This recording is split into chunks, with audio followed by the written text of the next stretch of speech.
Pendant 2000 ans, en Amérique centrale, les Mayas ont bâti des royaumes. Ils ont développé une civilisation florissante. Puis ils ont mystérieusement disparu. En quelques centaines d'années, la forêt a fait disparaître leurs temples, leurs palais, leurs observatoires astronomiques. Et leur histoire s'est perdue, recouverte d'un manteau végétal. Les Mayas sont véritablement l'une des 5 grandes civilisations de l'histoire du monde. Et on peut se dire que les hommes qui ont fait tout cela étaient les maîtres de leur temps. Leur ville était comme Paris, Londres, New York ou Los Angeles aujourd'hui. Quand ils étaient assis en train de créer des décors comme cela, comment auraient-ils pu imaginer que 2000 ans plus tard, nous serions au milieu d'une jungle tropicale à contempler leurs ruines abandonnées?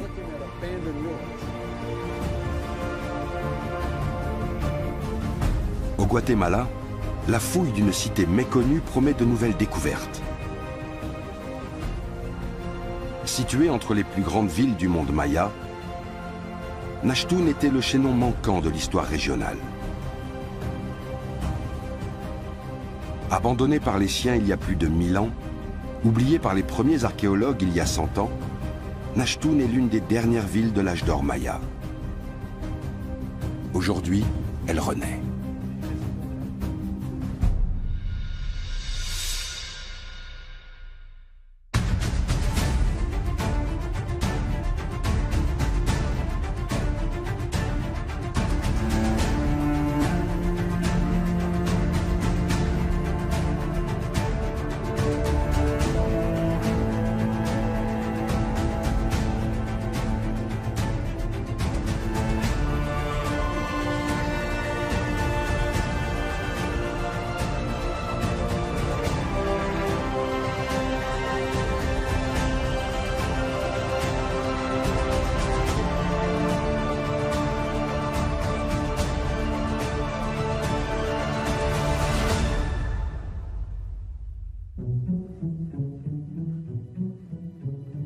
Nachtun, située à l'extrême nord du Guatemala, tout près du Mexique, est enfouie au plus profond de la forêt tropicale.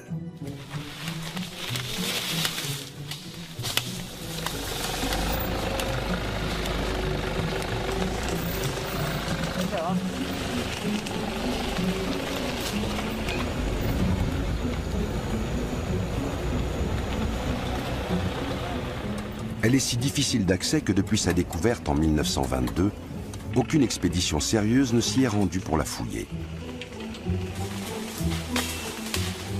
Et la ville maya fut entièrement oubliée. Jusqu'à ce que 2 archéologues français, Philippe Nondédéo et Dominique Michelet, se penchent sur les récits de son découvreur. Nachtun, c'est un mot maya, mais c'est un mot qui a été créé par un des premiers visiteurs du site, Sylvanus Morlet, qui était un grand spécialiste et qui a passé une grande partie de sa vie à la recherche des stèles. Et donc Morlet arrive ici dans les années 1920. Il a beaucoup galéré pour venir ici et, considérant que c'est l'endroit le plus perdu qu'il ait jamais trouvé, il lui donne le nom de Nachtun. Tun, ça veut dire pierre, et Nach, c'est loin. Les pierres lointaines, les stèles qui sont complètement paumées. C'est ça que ça veut dire, Nachtun. Mais ça n'a rien à voir avec le nom traditionnel ancien du site au moment où il était occupé, bien sûr. Sylvanus Morlet n'est pas le premier homme du XXe siècle à avoir pénétré dans la forêt guatémaltèque. À cette époque, des ouvriers chicleros sont envoyés ici à la recherche d'une gomme à mastiquer végétale, le chiclé, à partir de laquelle on fabrique les premiers chewing-gums. Ces ouvriers, généralement mayas eux-mêmes, arpentent les forêts et tombent sur des grandes cités, des inscriptions, des stèles, et rapportent toutes ces informations à leur chef. Les sociétés nord-américaines qui les emploient alertent à leur tour les archéologues. Et c'est comme cela que Sylvanus Morlet visite Nachtun pour la première fois.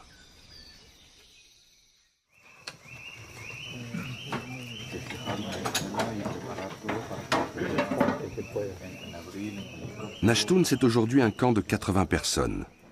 Une équipe chargée de l'intendance, des archéologues et des ouvriers qui vivent ensemble chaque hiver depuis 5 ans. Chaque matin, le rituel est immuable. Dès 4 heures, les cuisinières sont au travail.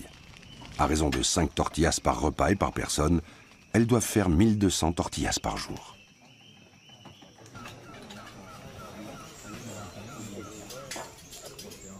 En ce premier jour de fouille, les archéologues sont eux pris d'un certain vertige. Vont-ils arriver à comprendre cette ville, relier son destin à celui de ses prestigieuses voisines, imaginer la vie de ses habitants? Macario, José Pop, Raimundo. Ils n'auront cette année que 60 jours pour raconter l'histoire de cette cité maya, de l'aube à son crépuscule.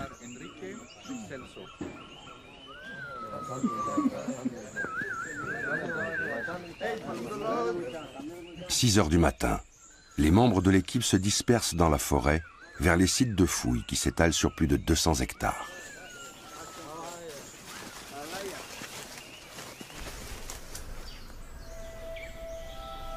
Ici, chaque monticule est un bâtiment enseveli. Chaque relief cache la possibilité d'une découverte inattendue. La végétation a envahi la cité et l'érosion menace de faire disparaître les monuments les plus intéressants.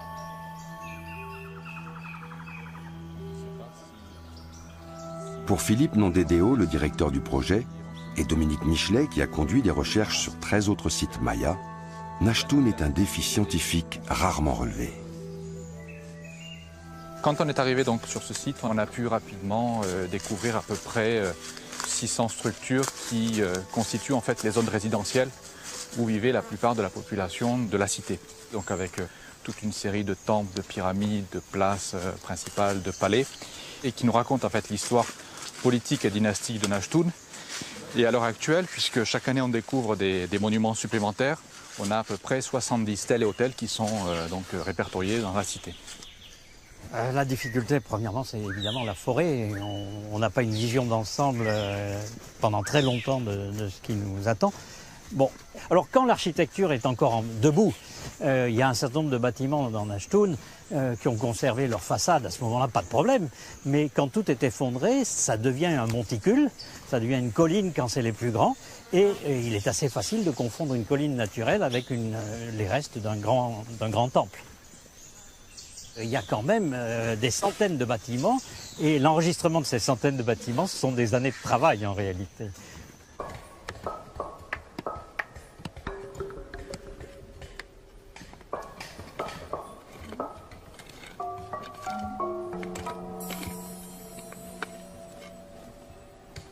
Quelle est l'histoire de Nachtun?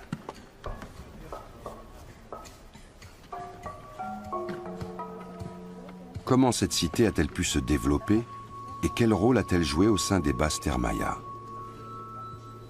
À l'ouest du site, dans sa partie la plus ancienne, les chercheurs consacrent leurs premiers travaux à une drôle de colline, sur laquelle 3 petits temples occupent le sommet. Ces 3 temples forment ce que l'on appelle un groupe triadique. Présents au cœur des cités mayas, on ignore encore leur véritable fonction.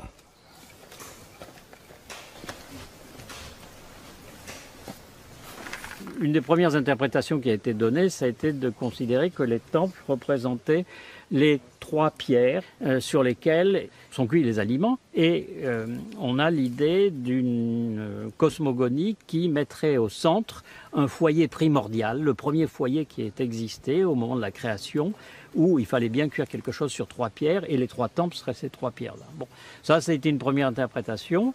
Depuis, il y a des gens qui se sont dit que peut-être bien ces temples-là pourraient être en relation avec un culte au maïs, et un maïs avec les éléments qui sont essentiels pour lui, c'est-à-dire d'une part la pluie et d'autre part le soleil. Ça, c'est une possibilité. Et puis, bon, on sait aussi que c'est un système qui a une dimension politique. C'était probablement le lieu où on célébrait aussi des événements politiques et pourquoi pas les intronisations des chefs. À quoi ressemblait le groupe triadique? D'accord. Alors, le point, c'est comment il s'appelle? 30123. Depuis 5 ans, le travail des archéologues se double d'un travail de géomètre. 123. Ça, c'était un simple croquis du triadique. Grâce aux données topographiques, ils établissent un premier plan de la ville. Les édifices sont ensuite comparés à ceux des villes voisines. La modélisation 3D permet alors de découvrir la cité à chacune des étapes de son existence. Au stade auquel on est, on se contente de déjà voir ce qu'on voit en superficie, c'est-à-dire l'étape finale. Au moment où le groupe triadique est édifié, à la fin du IIIe siècle, Nashtun débute son expansion. Les premiers palais s'établissent et la première pyramide sort de terre. Mais comment la ville a-t-elle pu émerger du jour au lendemain? Comment un petit hameau de quelques centaines de personnes va-t-il devenir une capitale abritant des milliers d'individus? Pour Dominique Michelet, la réponse à ces questions pourrait venir d'une cité maya voisine. L'archéologue a donné rendez-vous à Richard Hansen, un collègue nord-américain de l'université d'Idaho, qui fouille ce site plus ancien à seulement 20 km de Nashtun, El Mirador.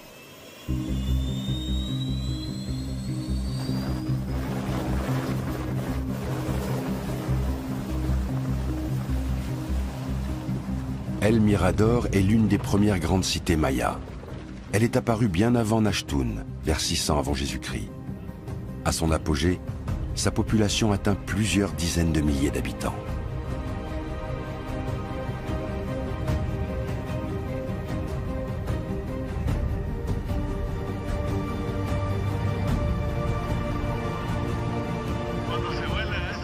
Quand on vole à cette hauteur, on peut très facilement voir les sites, puisque les pyramides dépassent.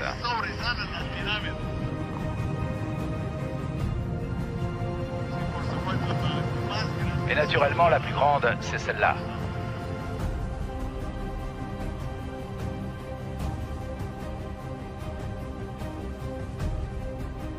Au second siècle de notre ère, au moment où Nashtun apparaît, El Mirador semble rencontrer des difficultés. Peut-on relier la naissance de Nashtun et la disparition de El Mirador?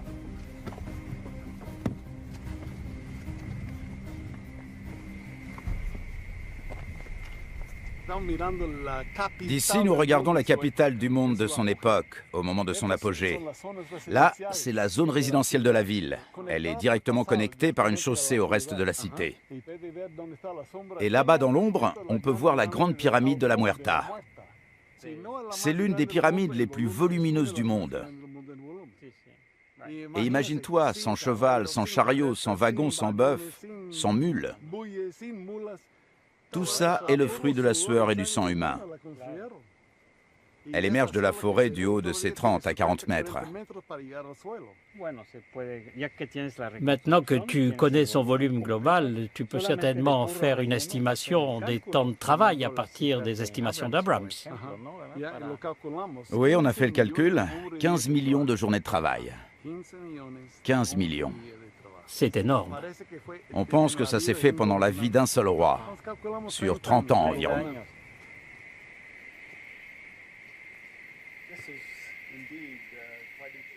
Très récemment, Richard Hansen a découvert un bâtiment dont les degrés sont ornés de somptueux reliefs en stuc. Une découverte qui s'ajoute aux dizaines d'édifices du site. Le site occupe aujourd'hui 38 km² d'architecture monumentale. Il y avait non seulement des grands bâtiments, des palais, des murs et des chaussées, mais aussi un extraordinaire système de jardins. C'était des cités vertes. Chaque mètre carré disponible de cette cité était productif. Ils cultivaient des courges, des haricots, du maïs et du coton. Ils cultivaient tout ça ici, ce qui leur a donné le pouvoir économique de bâtir cette incroyable cité. Mais ce n'est pas tout.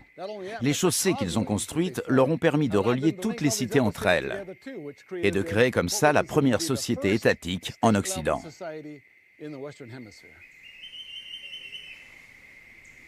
À son apogée, El Mirador surpasse en importance les villes voisines. Pourtant, la découverte d'un système défensif montre que la plus imposante ville maya de l'époque a pu susciter jalousie et convoitise.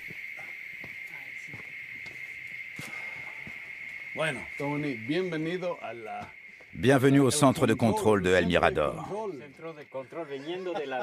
Quand tu viens de la Danta, tu arrives ici et tu tombes sur un mur. Oui. Il semblerait qu'il y avait aussi de gros murs à l'intérieur. On pense qu'à l'origine, chacun mesurait 20 mètres de haut. Et ce mur, tu l'as sur tout l'est de la ville. Oui, sur 4 kilomètres. Et ensuite, ce mur fait le tour de la ville par le sud et par le nord. Absolument. Ici, il y avait des militaires qui comptaient les têtes. Ils regardaient qui entrait, qui sortait et avec qui ils voulaient parler. Ils montent par ici, passent par là, puis descendent par l'autre côté. C'est un indice intéressant parce que dans ce qui se passe à Mirador à la fin, il y avait aussi probablement une difficulté politique avec des menaces qui planaient dans la région autour de ce site-là, qui était quand même probablement le plus grand encore à l'époque. Donc on construit ce mur, on met un certain nombre de portes qui sont des portes extrêmement contrôlées. D'ailleurs, avec le temps, elles se réduisent de plus en plus, ce qui est encore un autre indice du fait que la menace est en train de croître. Et puis voilà, et puis un jour, ça finit, quoi, hein, ça finit mal.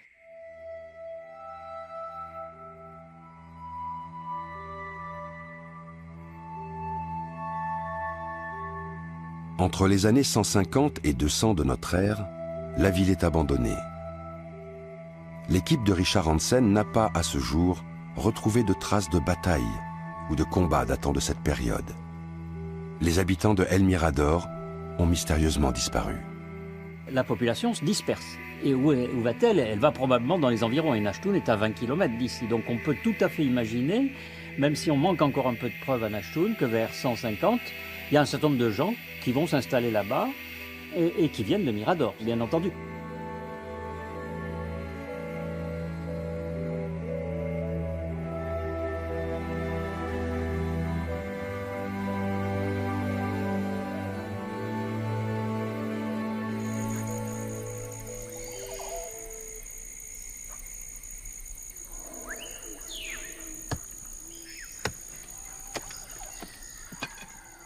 Dixième jour de fouille. À Nashtun, les archéologues prennent leur marque, sous l'œil intrigué des habitants de la forêt. Les premiers murs apparaissent, les premiers relevés se dessinent, et bientôt une sépulture est découverte. Pour Emma Mouté-Goudiaby, c'est l'occasion de rencontrer l'un des habitants de Nashtun et de comprendre les rites funéraires de ce peuple. La manière dont les Mayas inhument leurs morts, c'est un peu le grand mystère, parce qu'en fait on trouve très peu de morts comparé à la taille des sites. Par exemple, ici, on est dans un groupe d'habitat qui a une durée d'occupation qui est supérieure à 300 ans, et on a trouvé 6 personnes. Donc à moins d'avoir une espérance de vie hors norme, il y a forcément un autre système de gestion des morts qu'on ne connaît pas. Il est totalement inconnu. Celui qu'on connaît très bien, puisque c'est les seuls qu'on retrouve, c'est la pratique d'inhumer les morts dans l'habitat. Alors on va perforer le sol qui est fait de stuc, une sorte de plâtre, hein, creuser dans le remblai, on va le mettre dans une certaine position, selon une certaine orientation, et parfois avec un certain mobilier aussi. Ça dépend aussi beaucoup du statut de la personne, hein, naturellement. Les personnes les plus importantes seront inhumées souvent dans des temples funéraires ou ce genre de choses, tandis que les gens du commun se contentent de leur habitat.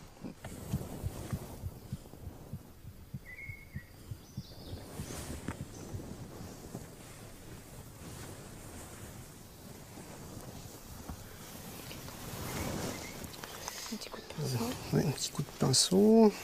C'est un monochrome. Fissuré quand même. Quand même bien fissuré là. Ouais, Ouais. qui passe à l'intérieur. Ce qui est intéressant, c'est qu'il n'est pas troué. Il n'est pas cassé, ils l'ont pas. Dans une sépulture, on s'attendrait plutôt à ce qu'il y ait un trou dedans, mais il n'y a pas vice versa. C'est pas. J'aurais énormément de mal à décrire ce qu'on ressent quand on sort quelque chose comme ça.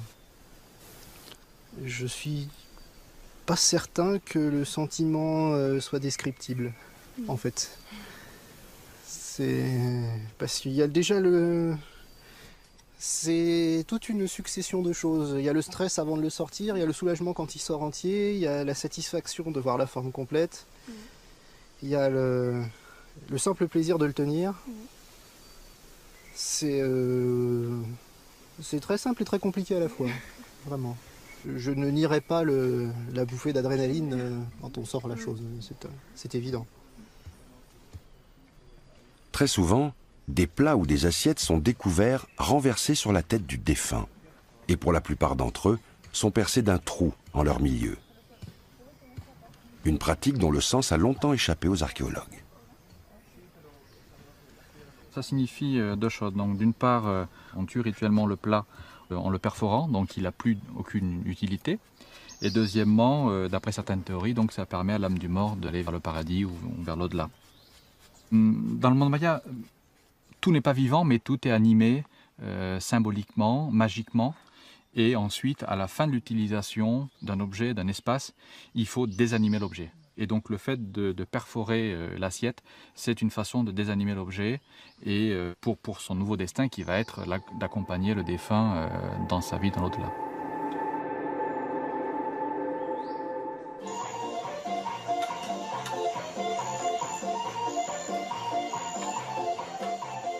Comment approcher le quotidien d'un peuple, ses moyens de subsistance?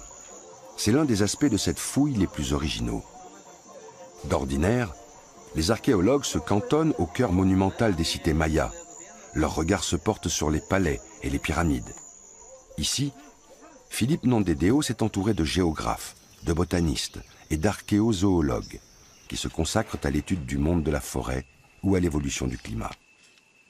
Une ethnologue s'est également jointe à l'équipe de chercheurs.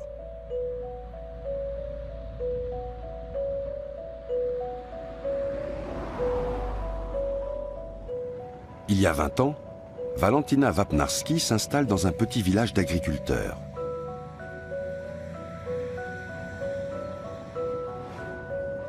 C'est le début d'une enquête de terrain qui lui permet d'approcher le quotidien des Mayas, de découvrir leur savoir et leurs croyances. Un travail qui contribue aussi à comprendre les modes de vie du passé. Le village de Copchen, situé au Mexique, dans la péninsule du Yucatan, est un endroit parfait pour rencontrer une civilisation qu'on a souvent dit perdue et qui pourtant est encore bien vivante. C'est ici que Valentina a appris à parler le maya yucatèque.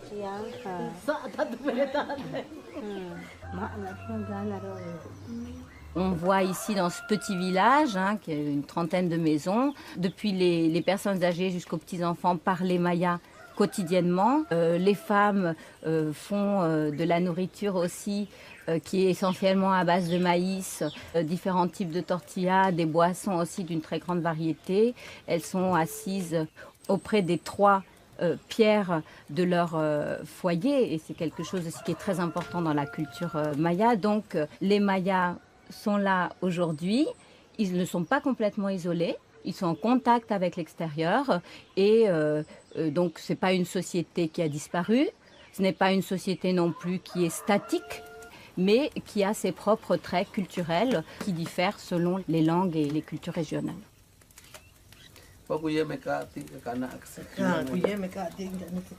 Delio est un agriculteur qui cultive les mêmes espèces et selon les mêmes techniques agricoles que ses plus lointains ancêtres. Pour lui, le maïs est beaucoup plus qu'un aliment. Il est au cœur des croyances mayas les plus anciennes qu'il contribue à perpétuer.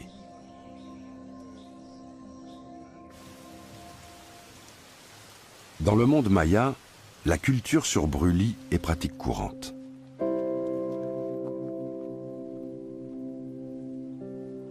Elle consiste à défricher une surface de forêt à la saison sèche, puis à brûler sa végétation. Le sol, enrichi par les cendres, favorise la croissance des végétaux.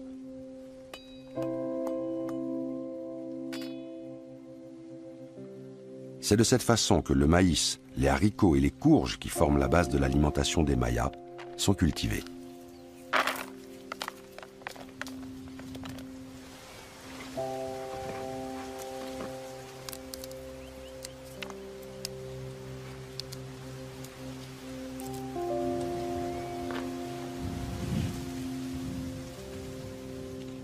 Grâce au choul, un bâton à fouir dont l'extrémité était autrefois durcie au feu, Delio sème dans chaque trou 4 ou 5 grains de maïs, quelques graines de courge et quelques haricots.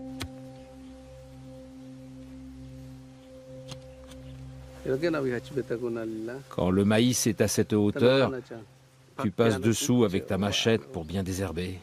Et quand le maïs atteint ce niveau-là, et s'il a fini sa croissance, tu vas plier en deux sa tige.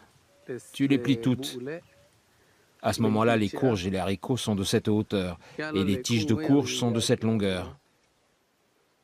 Elles sont sur le point de fleurir. Tandis que le maïs pousse vers le haut, les courges s'étendent dans son ombre, et les haricots s'agrippent à la tige du maïs pour trouver de la lumière. Un bel exemple de permaculture. C'est une terre qui demande un savoir-faire immense pour pouvoir en tirer vraiment profit. Et on peut très bien penser que les gestes et tout ce savoir relatif justement au cycle du maïs, c'est un savoir qui s'est forgé peu à peu, accumulé, et qui est une expertise qui s'est construite sur des siècles et des siècles d'utilisation de la terre.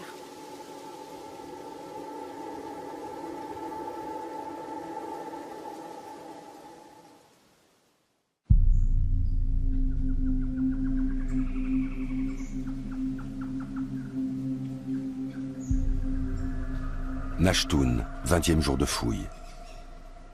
La cité continue de se dérober au regard et reste invisible. Dans ces conditions, comment reconstituer une chronologie du lieu? Les stèles que l'on rencontre dans la forêt portent des inscriptions qui se réfèrent à certains épisodes de l'histoire de la ville. Mais elles sont indéchiffrables pour le commun des mortels. Philippe Nondedeo a décidé d'associer à ses recherches un célèbre épigraphiste, Alfonso Lacadena. Alfonso travaille sur les plus importants sites mayas mexicains et guatémaltèques. Ici, à Nashtun, il se confronte à une difficulté particulière. Les stèles sont très abîmées. Leur calcaire est extrêmement friable et les pluies et le passage du temps ont érodé la pierre.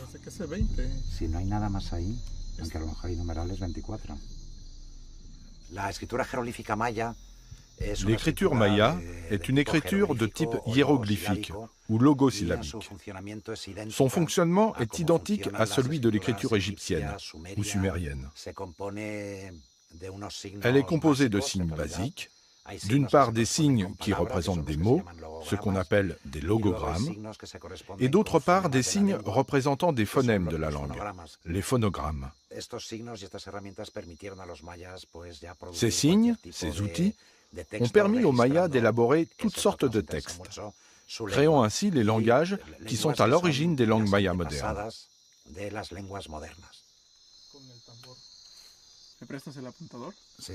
Sur les stèles, les blocs de glyphes se présentent par groupes de 2 colonnes, qu'on lit de gauche à droite et de haut en bas.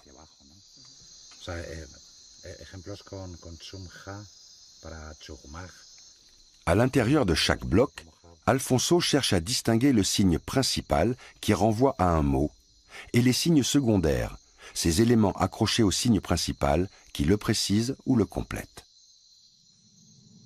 C'est de cette façon que le nom maya de Nashtun, Ku Su Tsao, le royaume de la chauve-souris, fut découvert.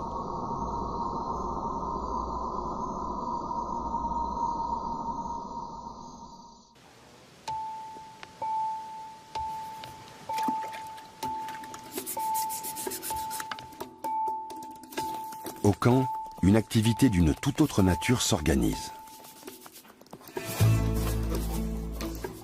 Des milliers de tessons de céramique ont été ramassés dans chaque édifice. D'apparence anodine, ils sont pourtant une mine d'informations.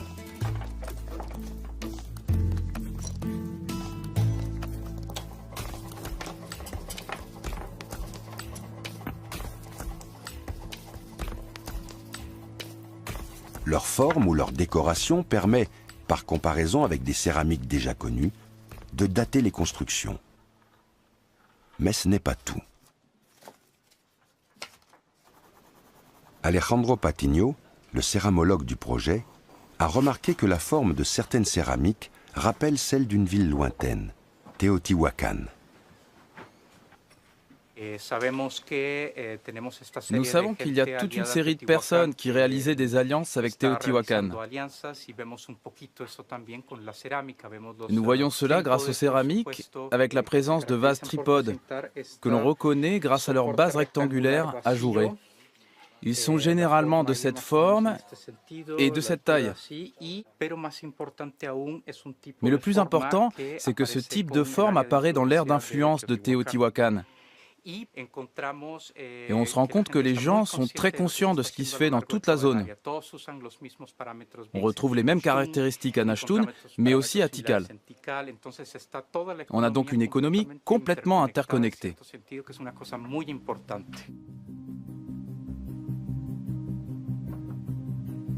Nachtun, petite ville maya de la forêt tropicale, a-t-elle été en contact avec Teotihuacan au début de son histoire? A-t-elle pu subir l'influence de cette grande ville? Les archéologues s'interrogent. Teotihuacan se situe très loin de la sphère maya, à plus de 1000 km de Nachtun, à quelques kilomètres seulement de Mexico.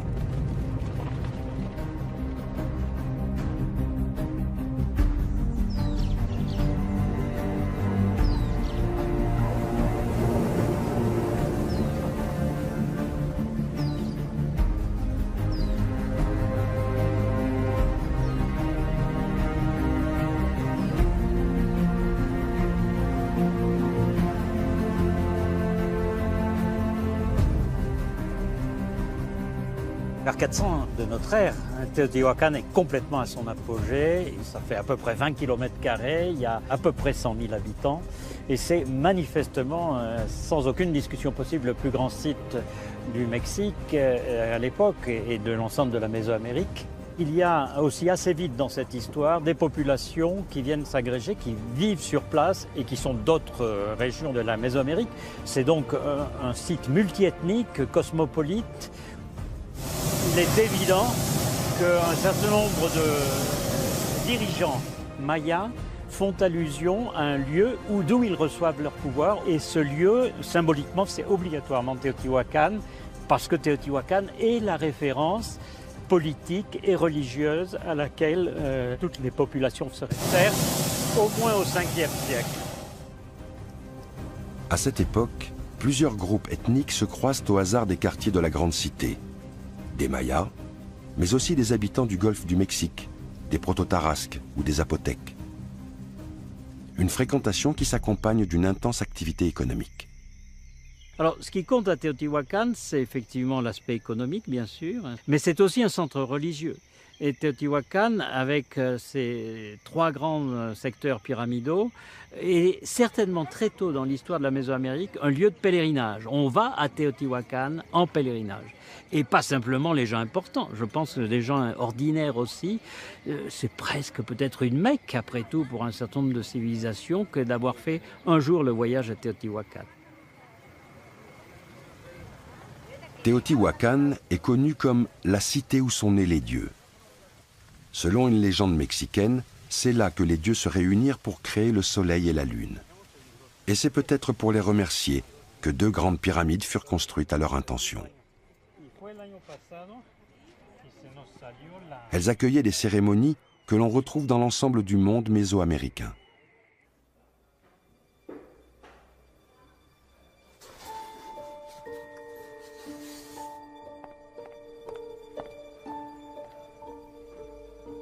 Des princes mayas ont-ils participé, eux aussi, aux cérémonies de Teotihuacan?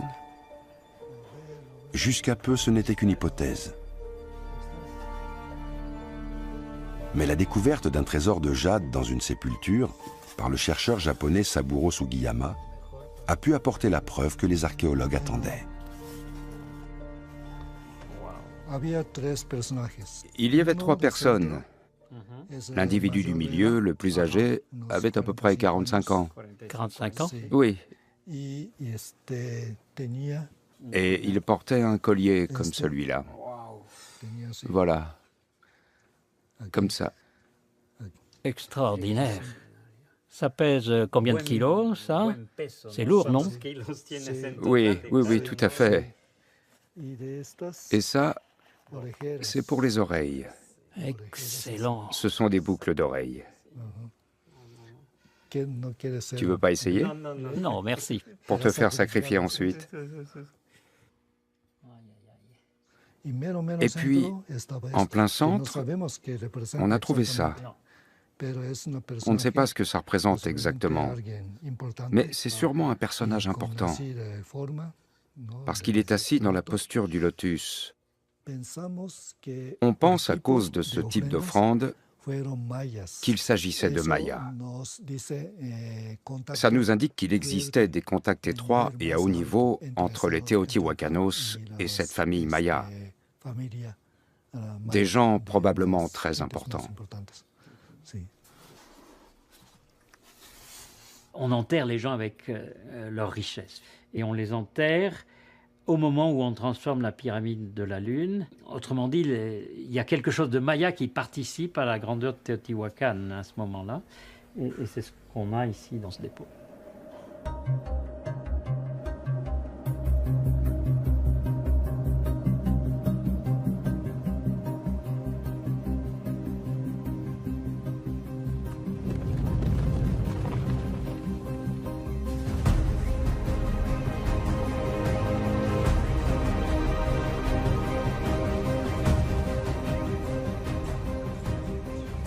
Sur des centaines, voire des milliers de kilomètres, le rayonnement de Teotihuacan influence les modes artisanales et les styles architecturaux, jusqu'aux villes mayas les plus lointaines. Tikal, qui se situe à 60 km de Nachtun, est alors la capitale régionale des basses terres mayas. L'architecture en talus de ces premiers temples rappelle la forme des pyramides de la grande cité lointaine. Ici, on est très loin, on est à 1000 km de Teotihuacan. On trouve effectivement très tôt des copies de ce qui existe dans cette grande cité mythique. Et donc, on a cette signature de Teotihuacan par laquelle les gens de Tikal reconnaissent la prééminence de Teotihuacan et la façon dont Teotihuacan joue un rôle majeur dans l'ensemble du monde mésoaméricain. Vu de Teotihuacan, Tikal apparaît pourtant comme un ennemi potentiel. Son influence auprès des cités mayas qui se développent alors dans la forêt tropicale agace, tout comme sa réussite économique. Pour Teotihuacan, Tikal doit être soumise.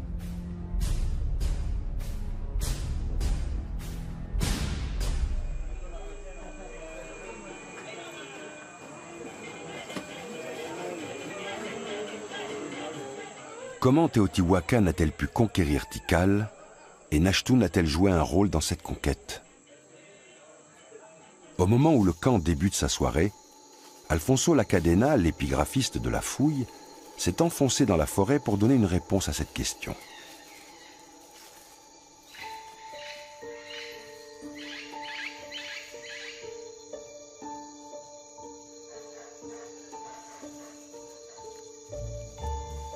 Jusque-là, les archéologues doutaient qu'une armée de guerriers de Teotihuacan ait pu faire à pied plus de 1000 km pour soumettre Tikal. Des indices clairs, preuve d'un vrai conflit, manquaient. À Nachtun, une stèle gravée allait dévoiler la stratégie que Siakak, l'émissaire de Teotihuacan, avait déployée. Voilà ce qui est écrit ici. Bolon, Ok, Minanguaye, Bujol, Uyahaute, Siyakak. C'est une pure merveille de pouvoir lire ce qu'ils nous disent. Le texte qualifie le roi de Nachtun comme le capitaine de guerre de Siakak. C'est très important, parce que cela confirme que l'arrivée des Teotihuacanos dans le Petén Maya n'a pas été une action menée par eux seuls. D'autres groupes mayas se sont joints à eux. Et le roi de Nachtun a participé activement à ce conflit militaire.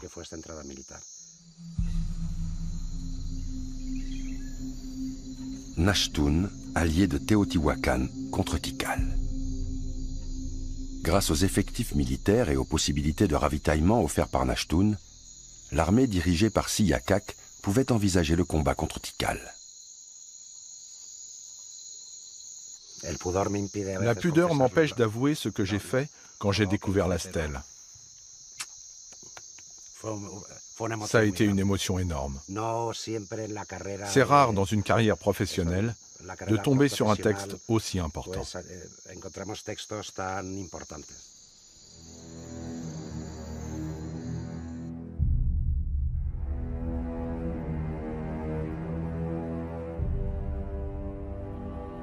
Le 16 janvier 378, l'émissaire de Teotihuacan arrive accompagné des troupes de Nashtun aux portes de Tikal.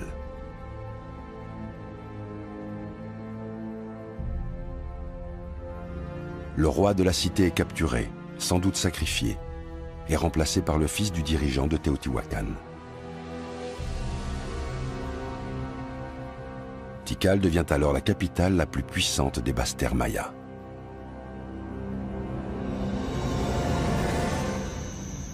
Euh, 2395. Nashtun, allié de la première heure de Teotihuacan, a-t-elle été récompensée de sa coopération militaire? C'est quoi comme mur d'ailleurs? C'est le mur antérieur, ça?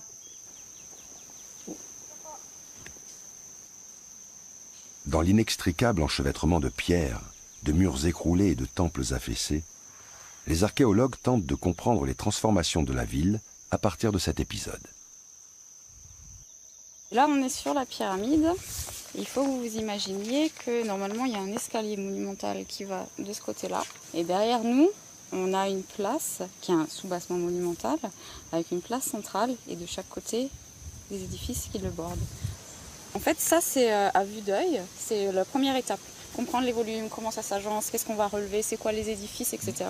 C'est très compliqué. Donc il faut se creuser un peu les méninges, essayer de comprendre c'est quoi ce volume, ça correspond à une pièce, à deux pièces, est-ce que la pièce elle est axée nord-sud, est-ouest, comment ça s'agence avec la pièce d'à côté. Donc c'est un peu un espèce de casse-tête en fait.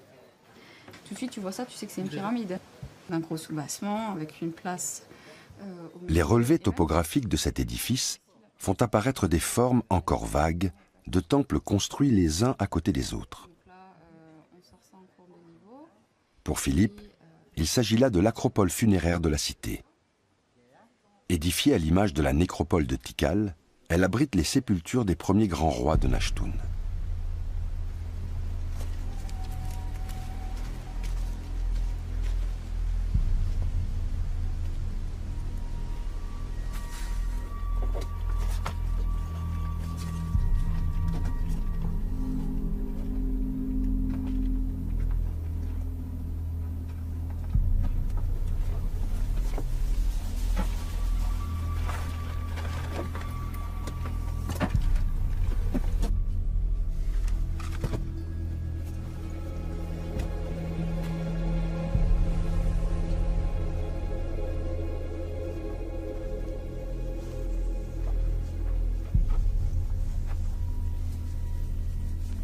Ce qui est émouvant et ce qui nous a touchés lorsqu'on est rentré la première fois dans la chambre en 2010, ce sont ces traces de doigts donc sur la paroi des voûtes, puisqu'on a appliqué donc un enduit de boue à la main et on voit donc le passage des doigts, donc le lissage de la boue sur la pierre, assez nettement sur la paroi. Donc on a là un contact direct avec les artisans du roi qui ont construit donc la chambre. Et puis les murs sont revêtus d'un enduit de stuc, lequel est peint en rouge, c'est de l'hématite. Donc là, on a l'utilisation d'un matériau assez précieux, difficile à acquérir, qui montre le statut du roi et donc sa capacité donc, à acquérir des matières premières recherchées et des biens de prestige. Des richesses qui ont attiré les pilleurs des centaines d'années plus tard. Plus de 300 tunnels creusés illégalement ont été découverts sur le site de Nashtun. Et l'acropole fut l'une de leurs principales victimes. Toute l'information qui a été emmenée avec les pilleurs, c'est de l'information qu'on récupérera jamais. Donc par exemple, si parmi les récipients, il y avait le nom peint sur un récipient ou sculpté ou incisé du roi, c'est une information qu'on ne retrouvera jamais. Donc on aura là toujours une belle chambre très bien construite, d'un personnage important, mais qu'on ne pourra pas associer avec la séquence dynastique que l'on va pouvoir reconstituer à partir de l'épigraphie. Donc il y a une frustration qui est immense, oui.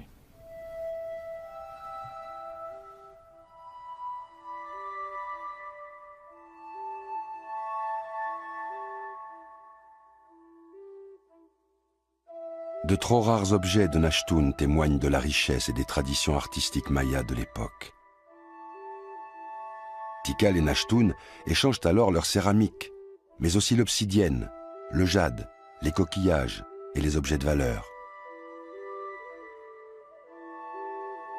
Une alliance et une prospérité que les relevés topographiques des archéologues laissent deviner.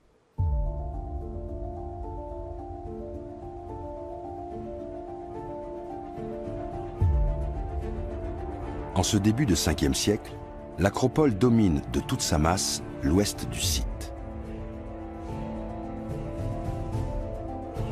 Plus à l'est, une nouvelle place, un ensemble palatial et une imposante pyramide transforment la petite ville en une capitale régionale qui, désormais, n'hésite plus à se comparer à Tikal.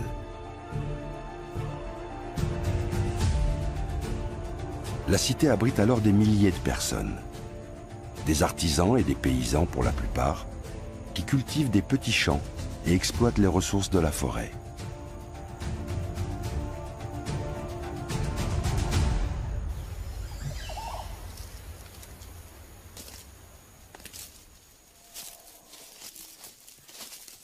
Trentième jour. Lydie Dussol est archéobotaniste. Elle travaille sur les rapports entre la société maya et son environnement naturel.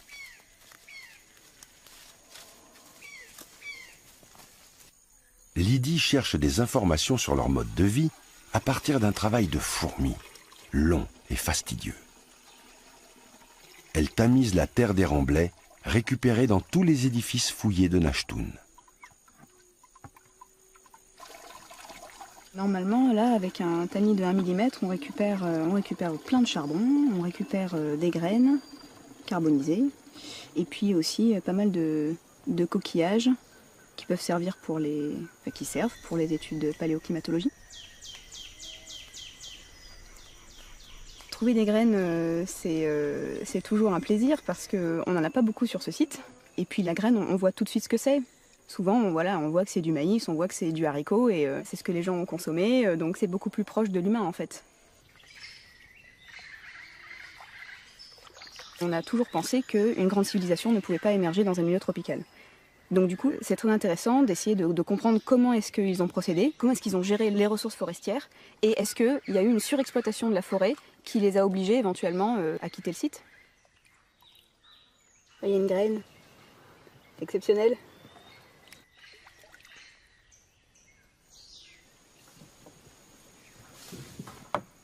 Dans cet tamis, Lydie trouve, à côté des coquillages et des graines, quelques fragments de charbon de bois.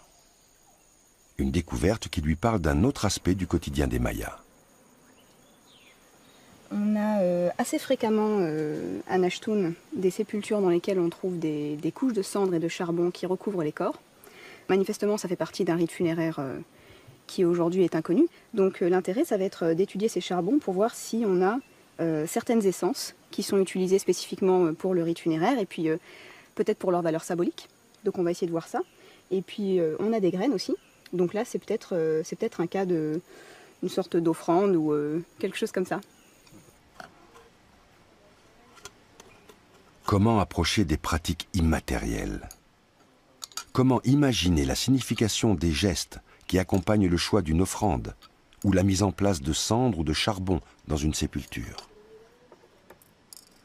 En parallèle de son travail de laboratoire, Lydie mène, conjointement avec Valentina Wapnarski, une recherche au contact des populations actuelles.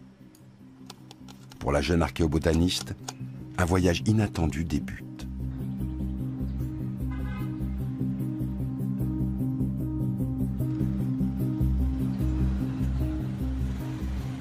À Flores, petite ville touristique des basses-terres mayas, Lydie retrouve Valentina.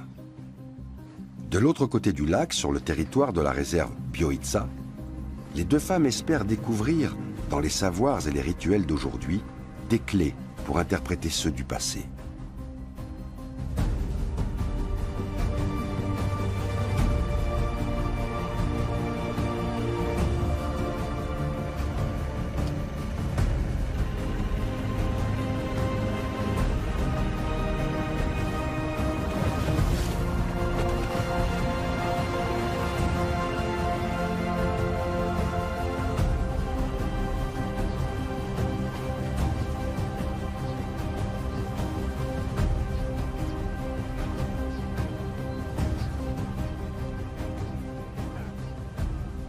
Reginaldo Westchayash est le directeur de la biosphère Bioitza.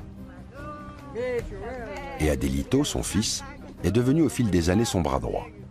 Leur association sur les rives du lac Petén s'est donné pour objectif de sauver la culture environnementale maya et en particulier de protéger et d'administrer une réserve de 3600 hectares de forêt.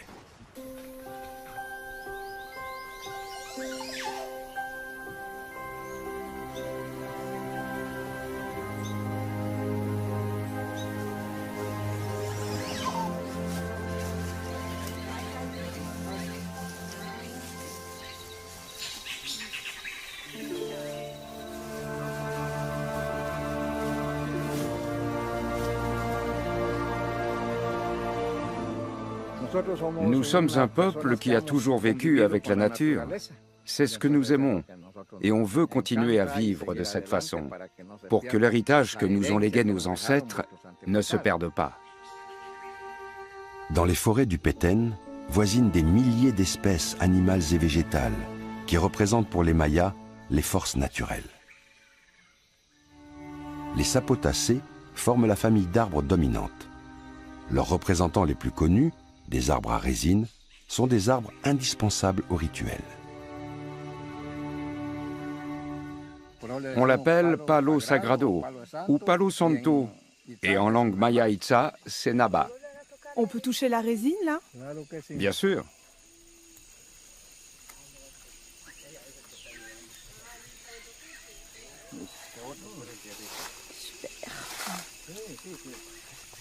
C'est génial.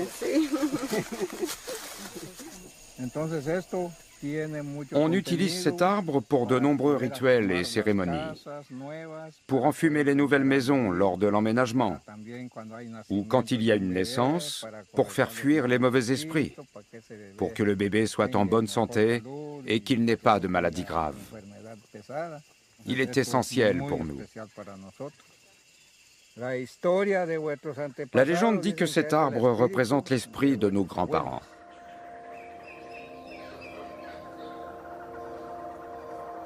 Comment les Mayas entraient-ils ou entrent-ils encore en contact avec les esprits de la forêt ou de leurs ancêtres? À San José, Valentina présente Lydie à Don Gilberto, un Maya qui joue un rôle d'intercesseur entre les deux mondes et qu'on appelle Akkin. Pour ses pratiques rituelles, Gilberto utilise le calendrier Maya de 260 jours. Ça, c'est le calendrier. Regarde. Et aujourd'hui, tu disais que c'est un bon jour. Aujourd'hui, voyons voir. Si, c'est un bon jour. C'est intéressant parce qu'on assiste à une renaissance de savoir calendaire qui était perdu pendant plusieurs siècles, avec des jours fastes, des jours néfastes. Et on retrouve une tradition donc à partir effectivement des savoirs beaucoup plus anciens mayas.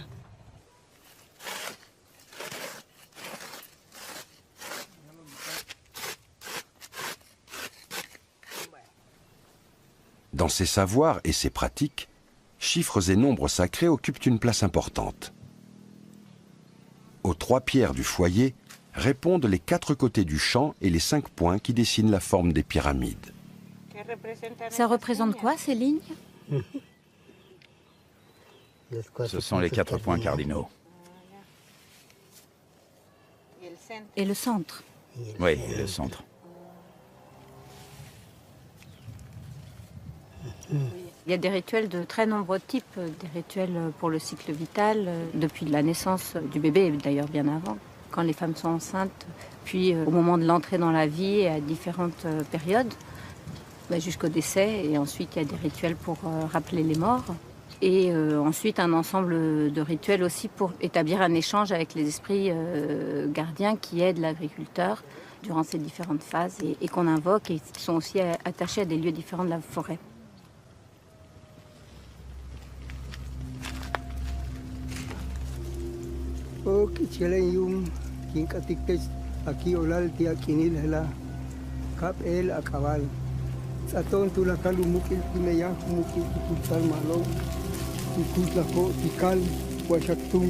Mirador, Yaisha, Nakum, Naranjo, Sinan, Tunich, Chichen Itza.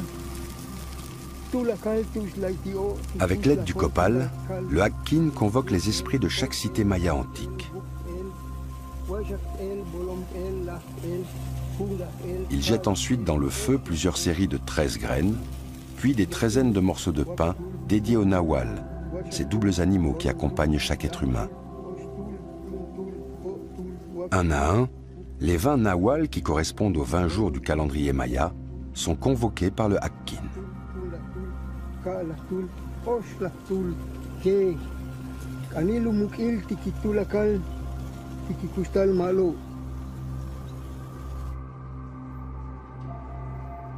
Le monde de la forêt nourrit les croyances mayas. Chaque espèce possède un esprit maître et les divinités se manifestent en permanence.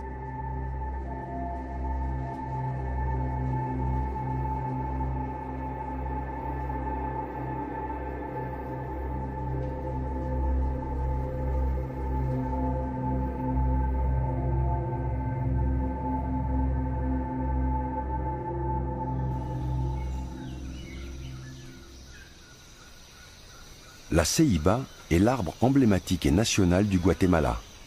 C'est un arbre d'abondance dont les feuilles, les fleurs et les fruits se consomment. C'est aussi l'arbre principal de la mythologie maya.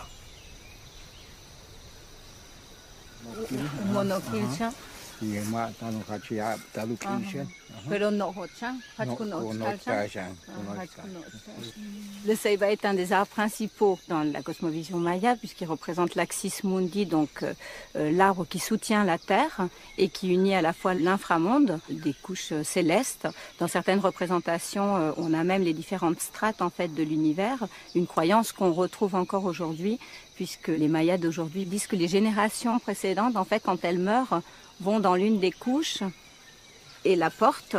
Et donc la génération supérieure porte l'autre couche. Et donc ces couches célestes sont à la fois finalement leurs ascendants qui se trouvent là à porter le monde.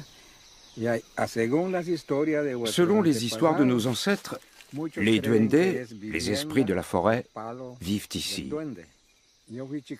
J'ai été chercheur de chiclée, la gomme végétale, pendant 22 ans. Mon frère Gilberto était toujours avec moi. Il était très effrayé par les esprits. Alors il a appris à jouer de la guitare, pour qu'ils nous laissent tranquilles. La musique leur plaît? Si ça leur plaît? Non, la musique c'est du poison pour les esprits. Et donc on dit que c'est leur maison ici? Oui, c'est ce qu'on dit. Tous les grands arbres qui ont des racines comme celle-là servent d'abri à tout le monde. Les esprits bienfaisants, les bonnes ombres, mais aussi les mauvais esprits. Ils peuvent se cacher dans les racines de l'arbre.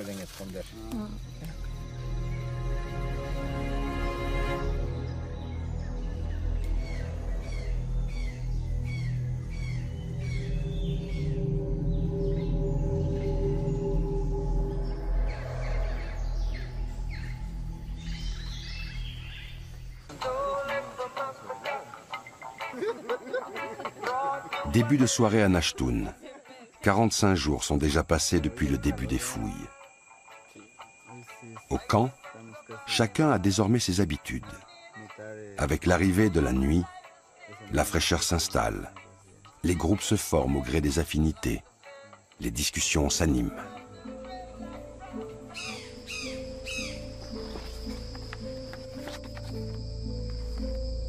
Loin de ses collègues, Dominique a repris son voyage et s'intéresse au 7e et 8e siècle de l'histoire maya. Comment Nashtun a-t-elle traversé cette période? Où trouver de nouveaux indices? Les basses-terres mayas connaissent tout au long de ces années une intense phase d'instabilité. Petits et grands royaumes s'opposent dans des guerres sans merci. Les alliances et les trahisons se nouent en un instant. Les trônes se renversent et de nouvelles puissances font leur apparition.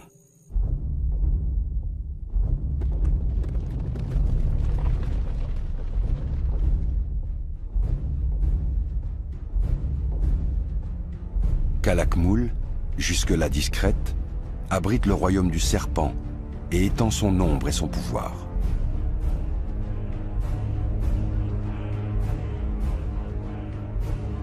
Nashtun, lié à Tikal depuis des siècles, constate avec crainte la montée en puissance de cette cité-État, dont la population a pu atteindre 40 000 habitants.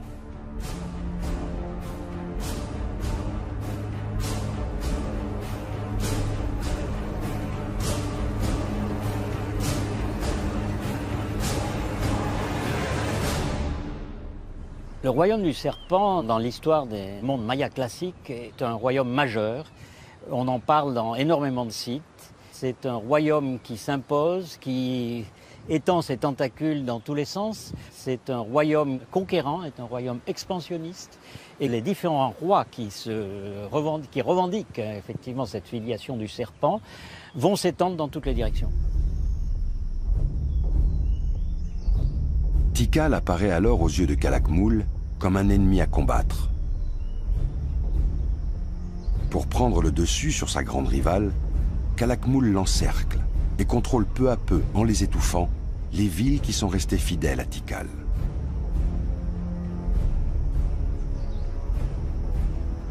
Ces années de puissance de Calakmul sont capitales pour l'histoire de Nashtun, évidemment, puisque c'est précisément le moment où on a toutes sortes de raisons de penser que Nashtun, pour une fois, et c'est la seule fois dans son histoire, tombe vraiment sous la coupe du royaume de Kan et de Calakmul. Nashtun a-t-elle été soumise par les rois de Calakmul?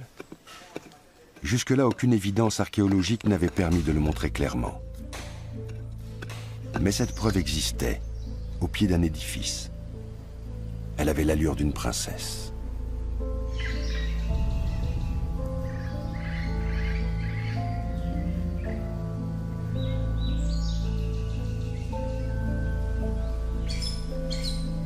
On reconnaît cette princesse à sa longue jupe, donc un huipil, qui descend jusqu'au niveau des chevilles. Et ce huipil donc est décoré de ce motif de croisillon. Donc à chaque croisillon, on peut imaginer qu'il y avait un petit élément en coquillage qui était représenté. Et ce motif en croisillon est assez caractéristique des princesses de Calakmul. C'est-à-dire que le fait de retrouver ici cette jupe sur une princesse signifie qu'on a certainement affaire ici à une princesse de Calakmul qui est venue épouser ici à Nashtun le roi local.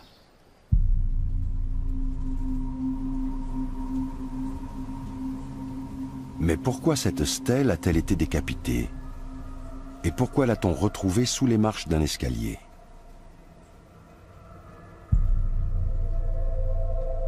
Pour les archéologues, ce n'est pas un hasard.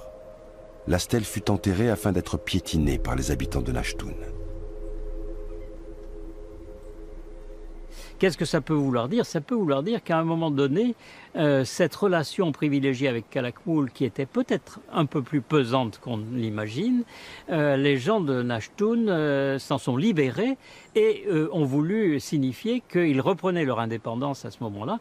Et dès que Nashtun a pu s'émanciper de Calakmul, peut-être entre 700 et 730, on a voulu éliminer radicalement la présence et les marqueurs de la domination de Calakmul sur Nashtun. Brisée, piétinée, la stèle de la princesse de Calakmul commémore la victoire et l'émancipation de Nashtun.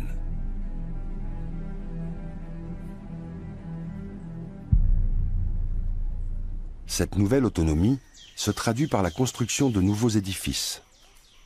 Jour après jour, les mesures topographiques révèlent leur importance.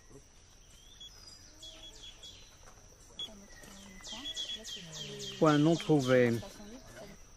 Ça représente combien de milliers de points, la ville de Nashtun? Ouh. Pour l'instant, on n'en a fait qu'une toute petite partie.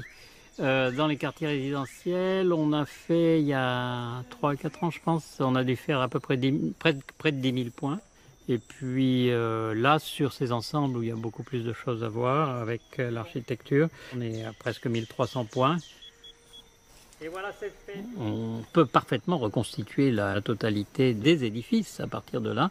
Par exemple, quand on a 3 marches plus la hauteur complète du soubassement, en connaissant la hauteur et la profondeur de chacune des marches, on peut dire il y a tant de marches pour monter au sommet. Et c'est pas plus compliqué que ça, c'est une petite opération d'arithmétique simple. Pour le temple là-haut, par exemple, là je suis à peu près sur l'hypothèse de 13 marches. Pour monter au temple, et 13 marches, c'est un chiffre évidemment sacré chez les Mayas, puisque ce sont les 13 niveaux du ciel. Et donc on monte au ciel quand on monte au temple.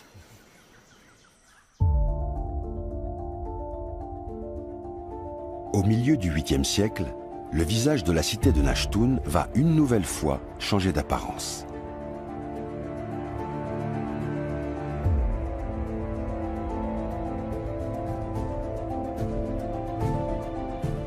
La ville continue son expansion vers l'est. Plusieurs quartiers d'habitation, maintenant très concentrés, apparaissent.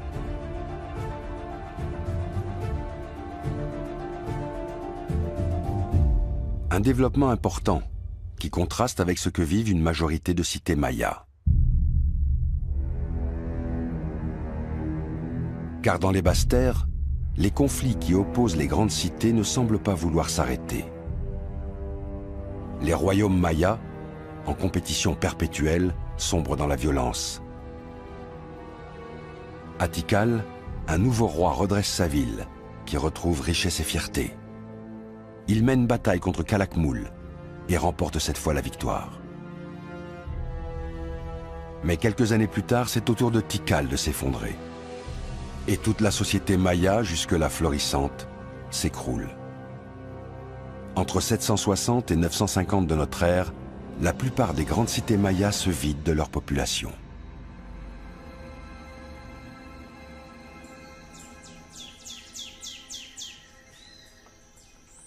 Nashtun, qui assiste à la chute de ses rivales, vit à la même période un dernier apogée. Quel est son secret? Pour le percer, les archéologues s'intéressent à un ensemble de demeures de prestige. Alors la cité à ce moment-là, donc aux environs de 750, est en pleine mutation. C'est-à-dire qu'on a des quartiers qui sont abandonnés et l'occupation donc vient se concentrer ici, donc dans 2 grands espaces de patio qui vont être construits, qui vont abriter donc un certain nombre de familles, et ces espaces vont être articulés avec la nouvelle place centrale qui va devenir le nouveau centre, le nouveau cœur politique de la cité, comme une espèce de refondation de la cité aux environs de 750. Cette refondation s'accompagne des derniers témoignages et des derniers signes d'une royauté dans l'histoire de Nashtun.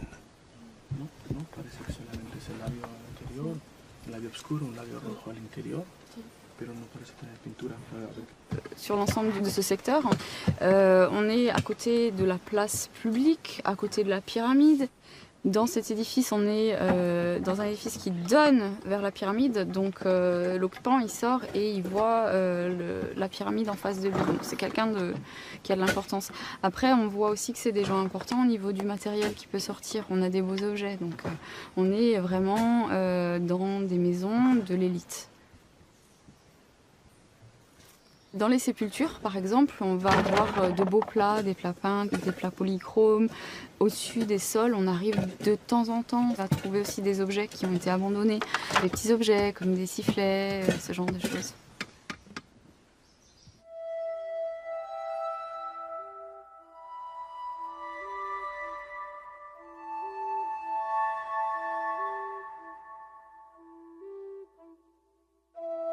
Alors que les cités voisines s'écroulent peu à peu, Nashtun vit un deuxième âge d'or.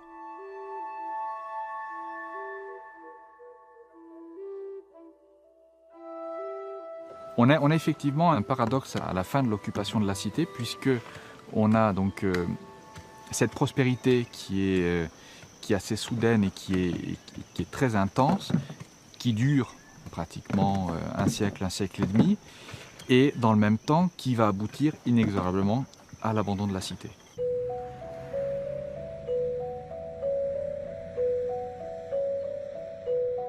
Comment expliquer ce paradoxe? Le système royal de Nashtun a-t-il vraiment disparu? Et si oui, par quoi a-t-il été remplacé?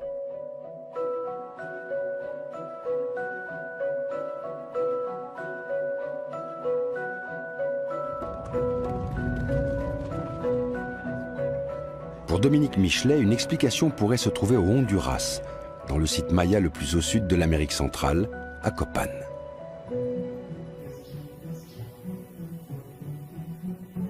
La cité maya de Copan est située dans le fond d'une petite vallée. Comme pour Tikal, Calakmul et beaucoup de ses voisines, l'âge d'or de Copan prend fin au milieu du 8e siècle sous les assauts d'un royaume voisin. Malgré la défaite, le nouveau roi de Copan parvient pourtant à redresser sa cité pour quelques décennies. Les archéologues se sont longtemps demandé comment. Jusqu'à ce qu'ils découvrent un bâtiment d'apparence anodine.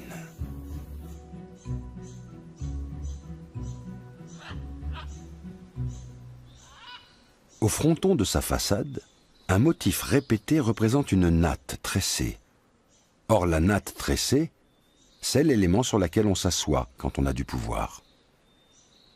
Quand on a fouillé cette maison-là, on l'a appelée le Popolna, c'est-à-dire la maison de la natte. Et la maison de la natte, c'est obligatoirement un bâtiment politique.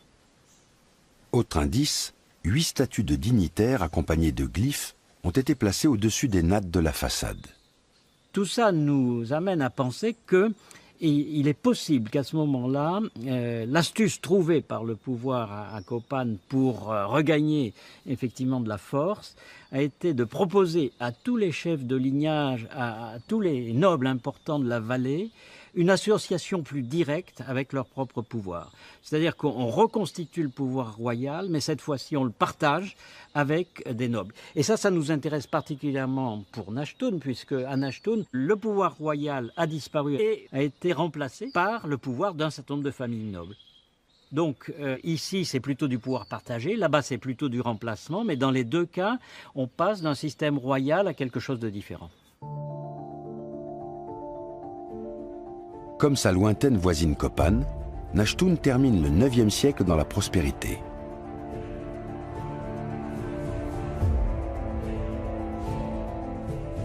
Les familles nobles vivent un peu à l'écart de l'ancienne ville, dans ces nouveaux ensembles de patios auxquels on accède par d'étroits passages.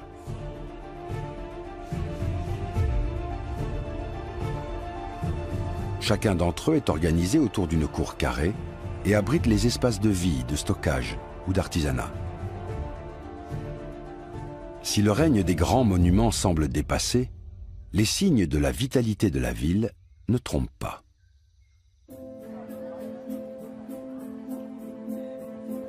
Guatemala City.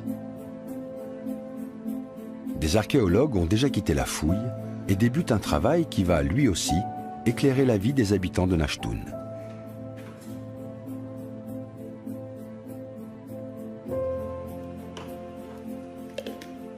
Certaines céramiques sont restaurées, retrouvant pour la première fois depuis des siècles leur aspect d'origine.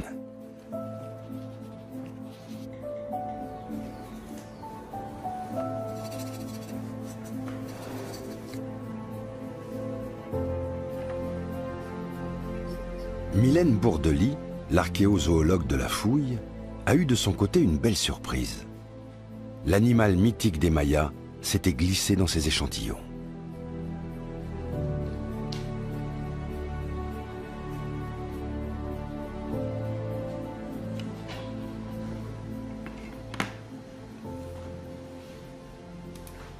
Jusqu'à présent, j'avais essentiellement des animaux qui ont été consommés, donc des cerfs, du pécari. Et là, j'avais mis de côté ce sac puisqu'il s'agissait d'une sépulture. Et quand j'ai commencé à sortir les éléments, je suis tombée sur un os des pattes. Et je me suis rendu compte que c'était un carnivore, un jeune. Et en avançant un peu dans la détermination, j'ai pu me rendre compte que c'était un gros félin, donc un félidé. Et surtout que quasiment toutes les parties du corps étaient représentées. Donc oui, c'est vraiment génial. Donc, c'est en train de m'expliquer. La question, c'était de savoir s'il avait été sacrifié. Éventuellement, sur quel ossement je peux retrouver ça? Alors, si l'animal a été sacrifié, tu vas avoir des traces de sacrifice, donc de découpe, au niveau probablement de la gorge, parce que c'est souvent à ce niveau-là que ça se produit. Et là, tu vois, il y a une trace de découpe, justement, sur l'animal. Juste ça, d'accord. Parce qu'ils ont été super forts. Le jaguar est l'animal emblématique des Mayas. Symbole de force et de courage, il est souvent associé aux guerriers, mais aussi aux prêtres et à la royauté.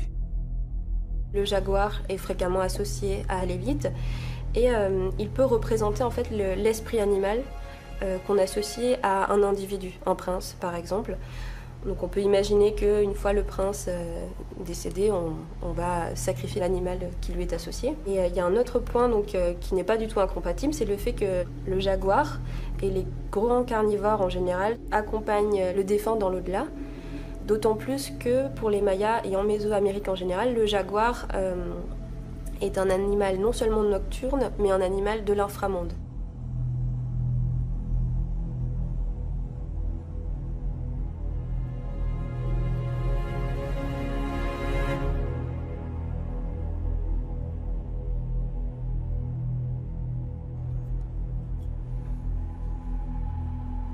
Pendant cette campagne, près de 30 sépultures ont été fouillées. Chacun des squelettes est remonté pour un examen qui évoque la médecine légale. L'enjeu est de renseigner les archéologues sur les conditions de vie des habitants de Nachtun. Pour Isaac Barrientos, l'anthropologue du projet, il s'agit aujourd'hui de faire connaissance avec une jeune femme de 25 ans. Au départ, ça m'intéressait de comprendre comment vivaient les populations anciennes, comment elles s'adaptaient aux différents écosystèmes, quels étaient les indicateurs qui affectaient leur santé par exemple, quelles sont les différences entre les squelettes selon les statuts ou les rôles sociaux des individus. Ce qu'on voit sur les dents par exemple, ce sont les événements, les dysfonctionnements qui interviennent au cours de la croissance. L'émail des dents nous permet d'identifier ces altérations, puisque lorsqu'il y a un déséquilibre en cours de croissance, ça laisse une ligne. Ici, on peut voir au moins 2 lignes qui nous indiquent 2 épisodes de perturbations majeures dans le développement de cet individu. Quelles ont été les circonstances de la mort de cette jeune femme? A-t-elle souffert de malnutrition? Son existence s'est-elle durcie au point de provoquer son décès? Sur l'ensemble des sites mayas, l'examen de dizaines de squelettes montre des signes de carence ou de stress dès la fin du 8e siècle. Au moment même où la plupart des cités monumentales se vident de leurs habitants.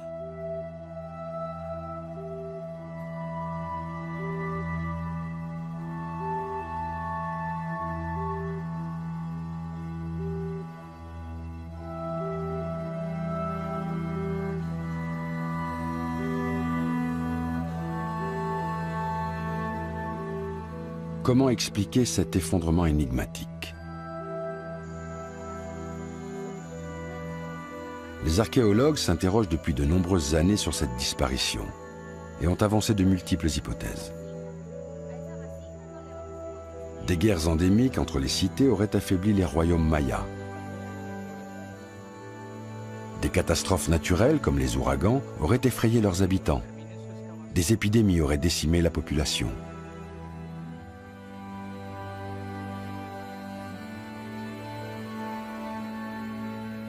À El Mirador, Richard Hansen défend une autre hypothèse pour expliquer l'effondrement de son site. Pour comprendre un effondrement, il faut comprendre les raisons du succès d'une civilisation. Il n'y a pas d'effondrement sans que les facteurs de votre réussite n'aient été détruits. Nous avons constaté par exemple qu'ils avaient des problèmes environnementaux. Ils ont subi une période de sécheresse, mais plus important encore, on a aussi trouvé des preuves d'une surexploitation des ressources naturelles.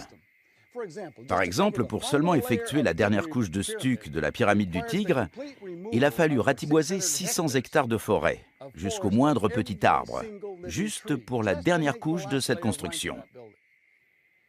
Ce n'est pas comme s'ils ne voulaient pas revenir en arrière, c'est qu'ils ne pouvaient plus le faire. Ils ne pouvaient pas régénérer leurs champs, leurs ressources vitales étaient détruites. La machine économique était détruite. Et regardez ce qui se passe aujourd'hui, ce qui arrive à notre monde, c'est le même état d'esprit. Pour Richard Hansen, la surexploitation massive de la forêt a provoqué la perte d'El Mirador.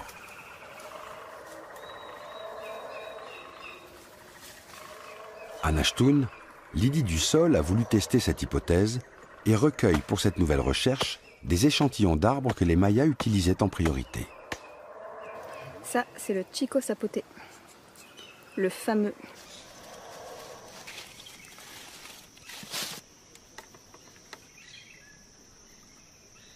Lydie veut savoir quelle est la quantité de charbon de bois émise par chaque espèce d'arbre. Puis elle compare ses résultats avec les quantités de charbon de bois recueillies dans les sépultures ou les habitations. Elle cherche à savoir si certaines espèces disparaissent au fil du temps. Une espèce en particulier, le Chico Sapote, lui apporte un élément de réponse convaincant. Jusqu'à la fin de l'occupation, cet arbre est vraiment très présent. Or, c'est un arbre qui est caractéristique des forêts hautes et anciennes, donc ça pourrait vouloir dire que jusqu'à la fin de l'occupation du site, on a encore des parcelles forestières très anciennes à proximité relative du site. Mais pour moi, c'est clairement un indice qui remet en question l'hypothèse de la déforestation massive au classique terminal, donc entre 800 et 1000 après Jésus-Christ. Guerre intercité, épidémie, catastrophe naturelle ou surexploitation des sols et de la forêt. Si à Nashtun, les scientifiques écartent désormais l'hypothèse d'une déforestation massive, ils s'intéressent de près aux effets des variations climatiques. Et le Marais, qui fut le témoin indirect de la vie de la cité, pourrait bien apporter la réponse qu'ils attendent depuis le début de leur fouille.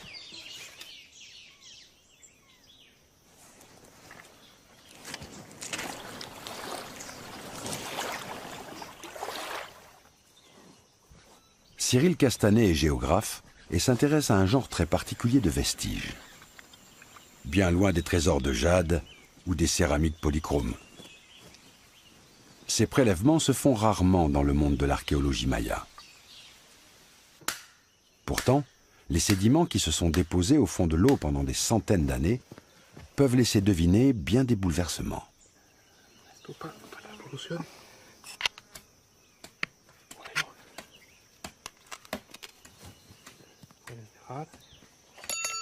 Là, on a deux couches différentes. Cette couche sombre et puis cette couche claire. Cette couche sombre, elle est constituée essentiellement d'argile et de dépôts organiques, de restes organiques, des débris de branches, des débris de mousse, etc. Et puis cette couche claire, avec une transition très nette entre les deux, elle, c'est essentiellement de l'argile grise. Quand on regarde d'un peu plus près, on voit énormément de restes de type coquilles de mollusques, des petits escargots. C'est des coquilles qui sont entières, très bien conservées, qui font 1-2 mm. Donc là, on a la mémoire de l'environnement passé et puis des changements environnementaux survenus dans le passé. Centimètre par centimètre, la lecture d'une carotte permet une remontée dans le temps. Pour Cyril, elle permet d'imaginer les transformations du paysage et du climat de Nashtun. Donc j'ai l'impression que concrètement, ici, on aurait le témoignage de la présence d'un lac pérenne, donc de l'eau toute l'année, et puis une évolution avec une transition vers un environnement de type plus continental, marécageux, terrestre, comme actuellement.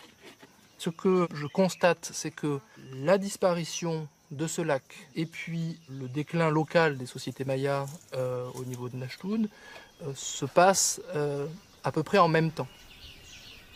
La disparition du lac aurait-elle entraîné la disparition de Nashtun? A-t-elle été provoquée par un changement climatique? Sur le terrain, les chercheurs traquent le moindre indice. Ouais, tes mollusques, ils sont où là? Là, ici, par exemple, des petits mollusques de 2-3 mm. Ça, c'est tout petit, d'accord. Ouais. Bon, ça veut dire que c'était en eau, là. Et ta transition ici, c'est 900 000 de notre ère. donc le moment de l'abandon. Ouais, c'est ça. On a des transformations de civilisation, souvent quand il y a des grands renversements cycliques, climatiques. Mais beaucoup de gens n'ont pas fait attention pendant très très longtemps aux effets létaux de crises courtes. Ce que les climatologues nous disent, c'est qu'à partir de 800, on est plutôt dans une phase de sécheresse croissante globale. Mais ce qui est peut-être plus intéressant, c'est à l'intérieur de ces phases générales d'assèchement progressif, les années qui sont vraiment dures. Hein. On parle autour de 810, autour de 860, autour de 910. Quand on ne récolte pas pendant 3 ans, qu'est-ce qu'on fait? On ne peut pas aller s'engager comme main-d'œuvre à Cancun, parce qu'il n'y a pas Cancun à cette époque-là. Donc on crève la faim, ou on fiche le camp, parce qu'on n'a plus rien à manger.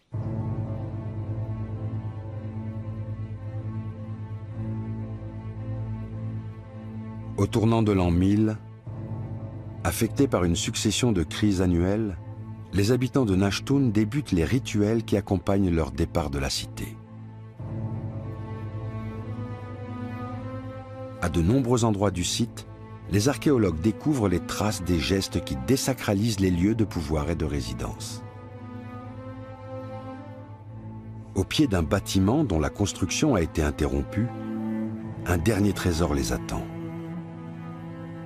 Une jarre miniature, emplie de 400 perles d'un coquillage rare, le spondylus, déposé généralement dans les tombes royales. Une véritable fortune pour les Mayas, dont l'abandon à fleur de terre reste inexplicable. Enfin, c'est peut-être un dépôt qui est fait à des maîtres de l'univers, en fait, à des maîtres de la crise à laquelle on succombe, et qui en même temps est une espèce de bouteille jetée à la mer, et c'est très beau.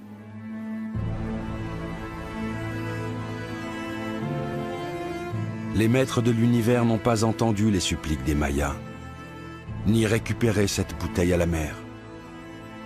Un à un, les habitants de Nashtun quittent l'ancienne cité royale. Comme toutes ses grandes voisines, la ville n'a pas échappé à son triste sort.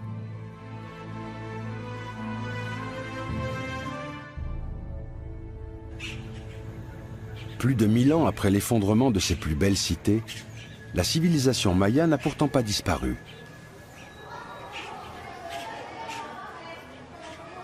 Vivant principalement au Mexique, au Guatemala et au Belize, 8 millions d'hommes et de femmes mayas essaient aujourd'hui de préserver leur mode de vie, leur culture et au premier chef, leur langue.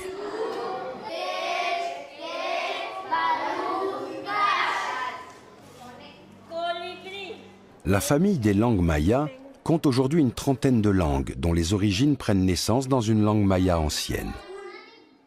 Certaines sont en réel danger et ne sont plus parlées que par une poignée de personnes. C'est le cas du Maya Itza, que les écoles de San José tentent de faire revivre. Transmis depuis des centaines d'années, le Maya Itza risque aujourd'hui de disparaître.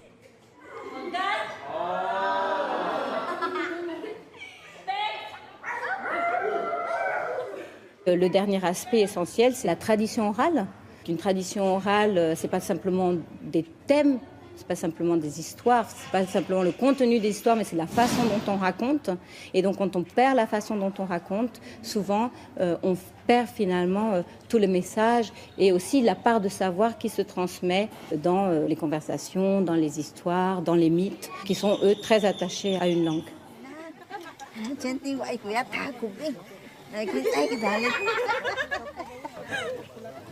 Aujourd'hui, des textos en maya s'échangent et les sites internet en maya se multiplient. Mais cette nouvelle dynamique cache une réalité plus inquiétante qui menace elle aussi l'identité maya. La forêt tropicale est devenue objet de convoitise.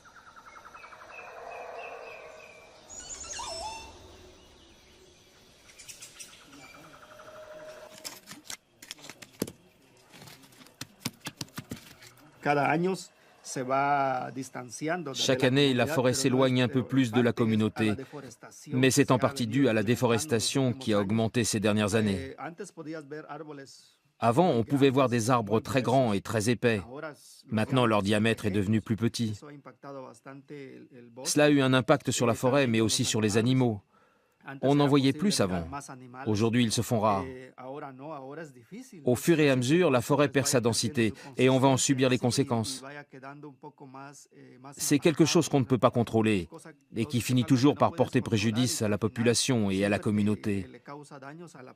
Et pas seulement à San José, mais en général. C'est quelque chose de très préoccupant. En 1991, notre objectif était de sauver la langue maya itza à l'école. Mais une fois les cours mis en place, on s'est rendu compte qu'il fallait sauver aussi notre culture et pas seulement notre langue. Et notre culture se trouve plus dans la forêt qu'au sein de notre communauté.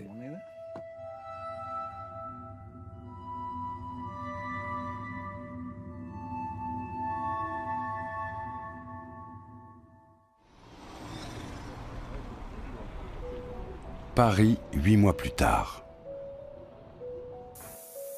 Les membres de l'équipe ont regagné leur laboratoire. Une première surprise les attend. Les analyses des argiles de Cyril montrent que la date de disparition du lac est trop ancienne pour expliquer le départ des populations de Nashtun. Les raisons de l'abandon de la cité restent encore à trouver. L'aspect général de la ville, lui, se précise. Grâce aux mesures de la dernière campagne, Philippe et Dominique ont pu indiquer la couleur des temples, l'emplacement des jardins et de la forêt. Au niveau du rouge, est-ce qu'on reste sur un ocre comme ça vous convient? C'est une solution intermédiaire qui est pas mal parce qu'on n'est pas sûr que tous les édifices étaient peints en rouge. Jamais la représentation d'une ville maya n'a été aussi complète.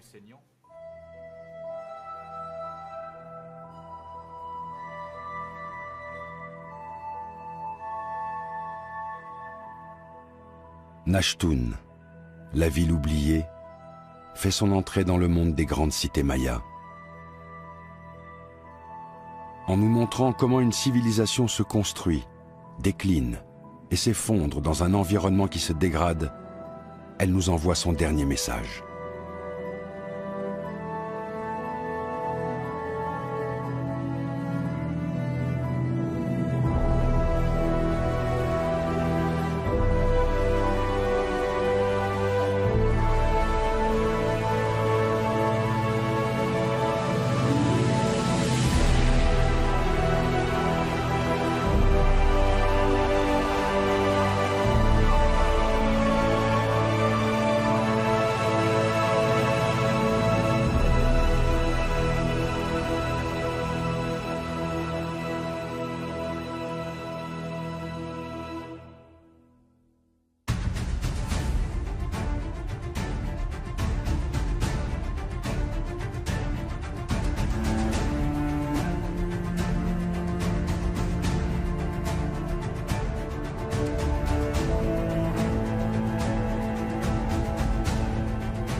On va le mettre dans une certaine position, selon une certaine orientation, et parfois avec un certain mobilier aussi.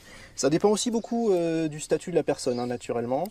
Les personnes les plus importantes seront inhumées souvent dans des temples funéraires ou ce genre de choses, tandis que les gens du commun se contentent de leur habitat.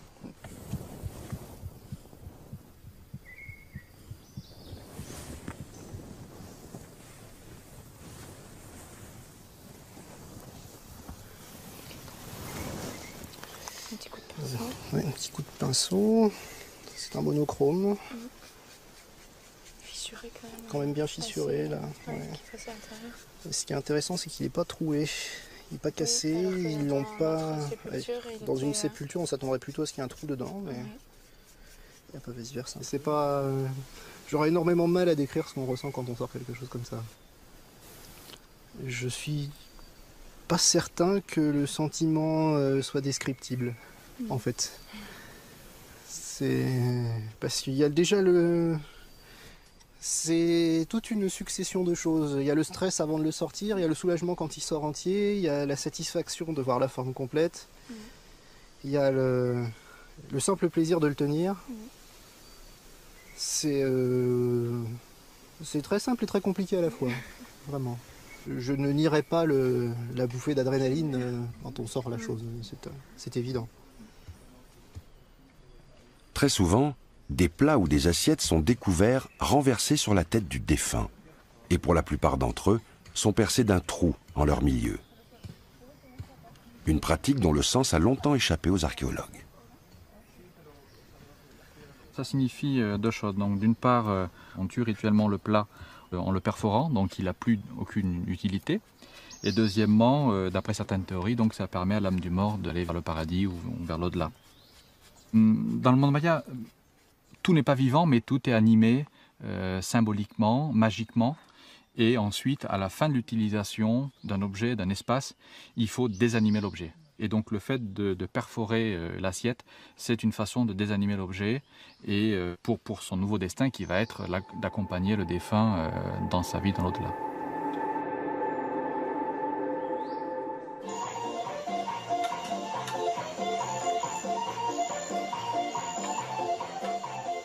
Comment approcher le quotidien d'un peuple, ses moyens de subsistance?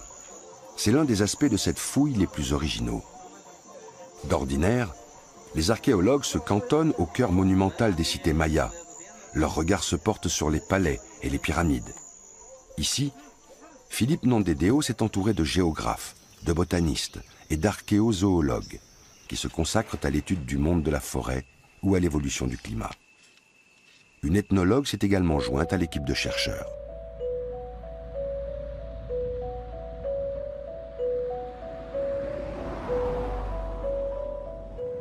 Il y a 20 ans, Valentina Wapnarski s'installe dans un petit village d'agriculteurs.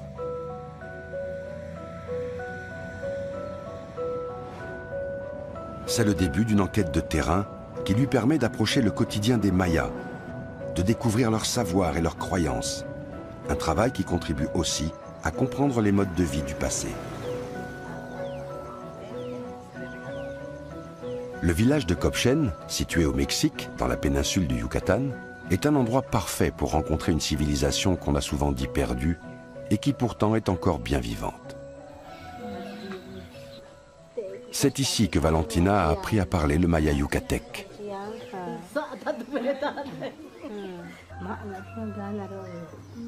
On voit ici dans ce petit village, qui a une trentaine de maisons, depuis les personnes âgées jusqu'aux petits-enfants parler maya quotidiennement. Les femmes font de la nourriture aussi qui est essentiellement à base de maïs, différents types de tortillas, des boissons aussi d'une très grande variété. Elles sont assises auprès des trois pierres de leur foyer et c'est quelque chose aussi qui est très important dans la culture maya. Donc les Mayas sont là aujourd'hui, ils ne sont pas complètement isolés. Ils sont en contact avec l'extérieur. Les sociétés nord-américaines qui les emploient alertent à leur tour les archéologues. Et c'est comme cela que Sylvanus Morley visite Nashtun pour la première fois.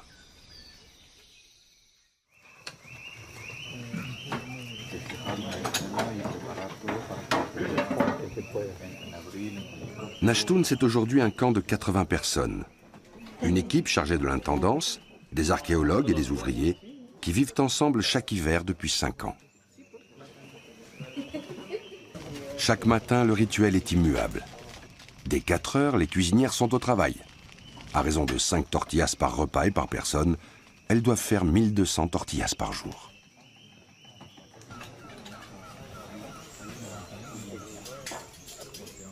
En ce premier jour de fouille, les archéologues sont, eux, pris d'un certain vertige. Vont-ils arriver à comprendre cette ville ? Relier son destin à celui de ses prestigieuses voisines, imaginer la vie de ses habitants. Macario, José Pop, Raimundo. Ils n'auront cette année que 60 jours pour raconter l'histoire de cette cité maya, de l'aube à son crépuscule.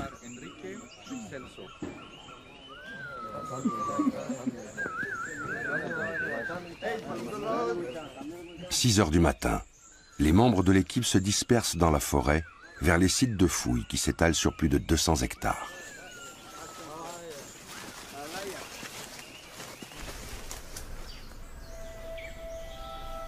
Ici, chaque monticule est un bâtiment enseveli.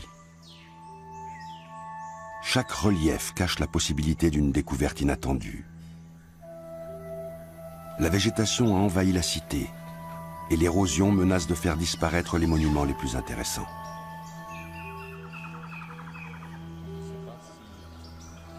Pour Philippe Nondédéo, le directeur du projet, et Dominique Michelet, qui a conduit des recherches sur 13 autres sites mayas, Nachtun est un défi scientifique rarement relevé.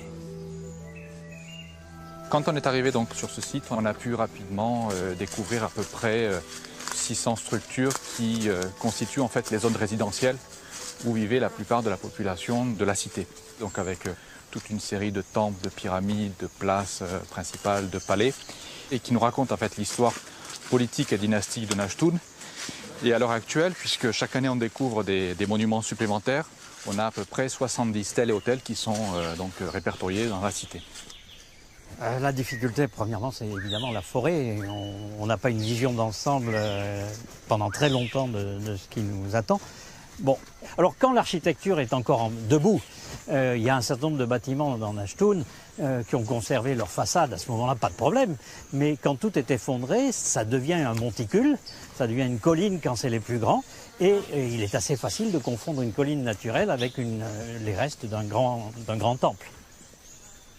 Il y a quand même des centaines de bâtiments, et l'enregistrement de ces centaines de bâtiments, ce sont des années de travail en réalité.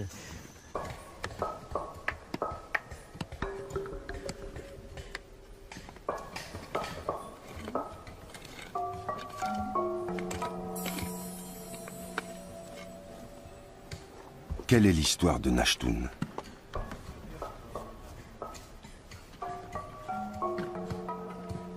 Comment cette cité a-t-elle pu se développer et quel rôle a-t-elle joué au sein des basses terres mayas ? À l'ouest du site, dans sa partie la plus ancienne, les chercheurs consacrent leurs premiers travaux à une drôle de colline, sur laquelle 3 petits temples occupent le sommet. Ces 3 temples forment ce que l'on appelle un groupe triadique. Présents au cœur des cités mayas, on ignore encore leur véritable fonction.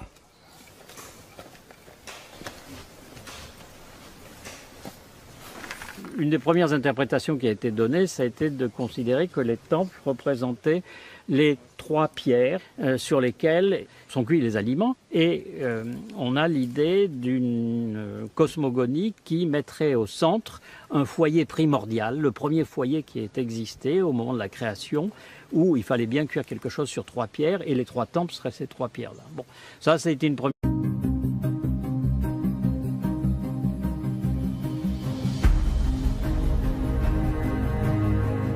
Pendant 2000 ans, en Amérique centrale, les Mayas ont bâti des royaumes. Ils ont développé une civilisation florissante. Puis ils ont mystérieusement disparu. En quelques centaines d'années, la forêt a fait disparaître leurs temples, leurs palais, leurs observatoires astronomiques. Et leur histoire s'est perdue, recouverte d'un manteau végétal. Les Mayas sont véritablement l'une des 5 grandes civilisations de l'histoire du monde. Et on peut se dire que les hommes qui ont fait tout cela étaient les maîtres de leur temps. Leur ville était comme Paris, Londres, New York ou Los Angeles aujourd'hui.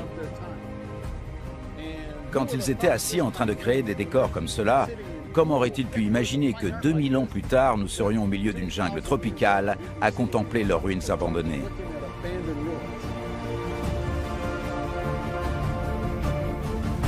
Au Guatemala, la fouille d'une cité méconnue promet de nouvelles découvertes. Située entre les plus grandes villes du monde maya, Nachtun était le chaînon manquant de l'histoire régionale. Abandonnée par les siens il y a plus de 1000 ans, oubliée par les premiers archéologues il y a 100 ans, Nachtun est l'une des dernières villes de l'âge d'or maya. Aujourd'hui, elle renaît.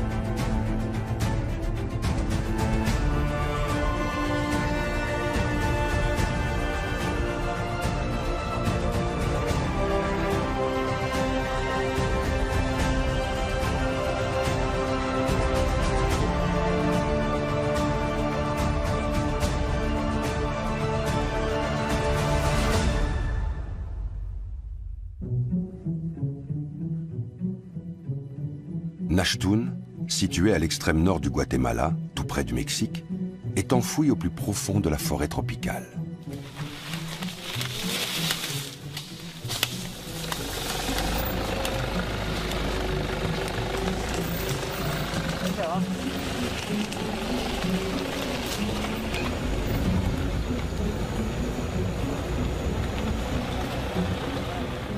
Elle est si difficile d'accès que depuis sa découverte en 1922, aucune expédition sérieuse ne s'y est rendue pour la fouiller. Et la ville maya fut entièrement oubliée. Jusqu'à ce que deux archéologues français, Philippe Nondédéo et Dominique Michelet, se penchent sur les récits de son découvreur.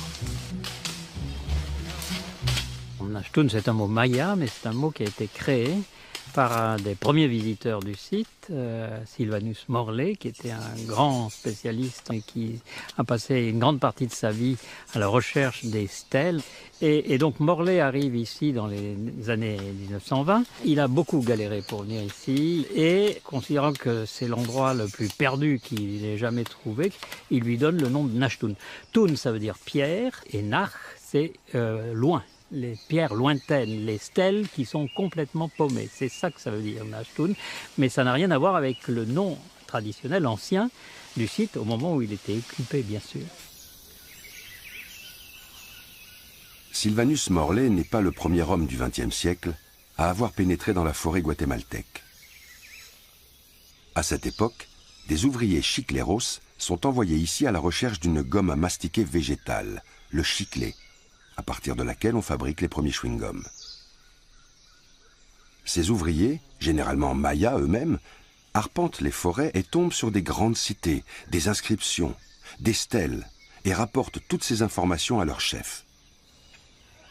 Première interprétation. Depuis, il y a des gens qui se sont dit que peut-être bien ces temples-là pourraient être en relation avec un culte au maïs, et un maïs avec les éléments qui sont essentiels pour lui, c'est-à-dire d'une part la pluie et d'autre part le soleil. Ça, c'est une possibilité. Et puis, bon, on sait aussi que c'est un système qui a une dimension politique.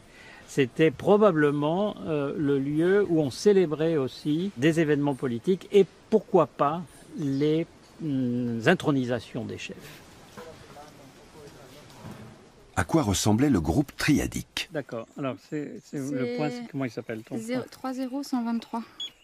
Depuis 5 ans, le travail des archéologues se double d'un travail de géomètre. 30123. Ça, c'était un simple croquis du triadique. Grâce aux données topographiques, ils établissent un premier plan de la ville. Les édifices sont ensuite comparés à ceux des villes voisines. La modélisation 3D permet alors de découvrir la cité à chacune des étapes de son existence. Au stade auquel on est, on se contente de déjà voir ce qu'on voit en superficie, c'est-à-dire l'étape finale. Au moment où le groupe triadique est édifié, à la fin du IIIe siècle, Nashtun débute son expansion. Les premiers palais s'établissent et la première pyramide sort de terre. Mais comment la ville a-t-elle pu émerger du jour au lendemain? Comment un petit hameau de quelques centaines de personnes va-t-il devenir une capitale abritant des milliers d'individus? Pour Dominique Michelet, la réponse à ces questions pourrait venir d'une cité maya voisine. L'archéologue a donné rendez-vous à Richard Hansen, un collègue nord-américain de l'université d'Idaho, qui fouille ce site plus ancien à seulement 20 km de Nashtun, El Mirador.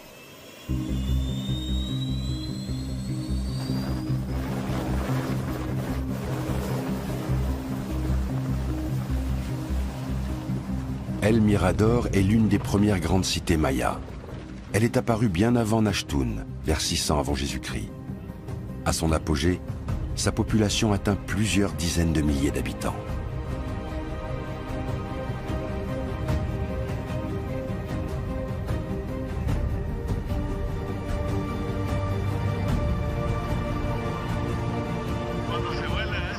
Quand on vole à cette hauteur, on peut très facilement voir les sites, puisque les pyramides dépassent.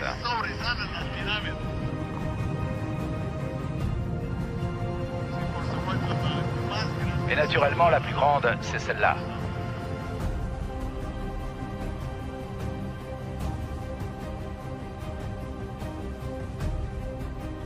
Au second siècle de notre ère, au moment où Nashtun apparaît, El Mirador semble rencontrer des difficultés. Peut-on relier la naissance de Nashtun et la disparition de El Mirador?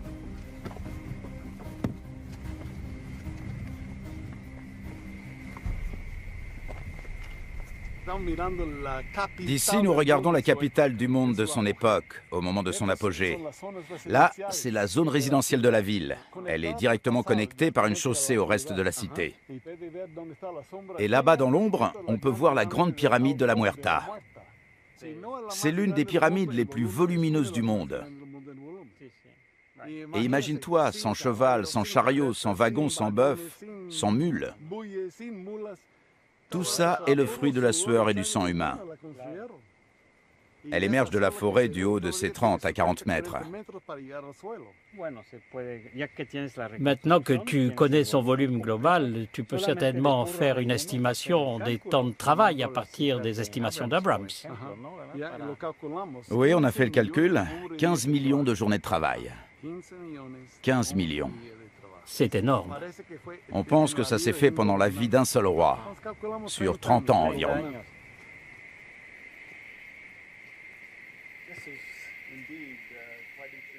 Très récemment, Richard Hansen a découvert un bâtiment dont les degrés sont ornés de somptueux reliefs en stuc. Une découverte qui s'ajoute aux dizaines d'édifices du site. Le site occupe aujourd'hui 38 km² d'architecture monumentale. Il y avait non seulement des grands bâtiments, des palais, des murs et des chaussées, mais aussi un extraordinaire système de jardins. C'étaient des cités vertes. Chaque mètre carré disponible de cette cité était productif. Ils cultivaient des courges, des haricots, du maïs et du coton. Ils cultivaient tout ça ici, ce qui leur a donné le pouvoir économique de bâtir cette incroyable cité. Mais ce n'est pas tout. Les chaussées qu'ils ont construites leur ont permis de relier toutes les cités entre elles et de créer comme ça la première société étatique en Occident.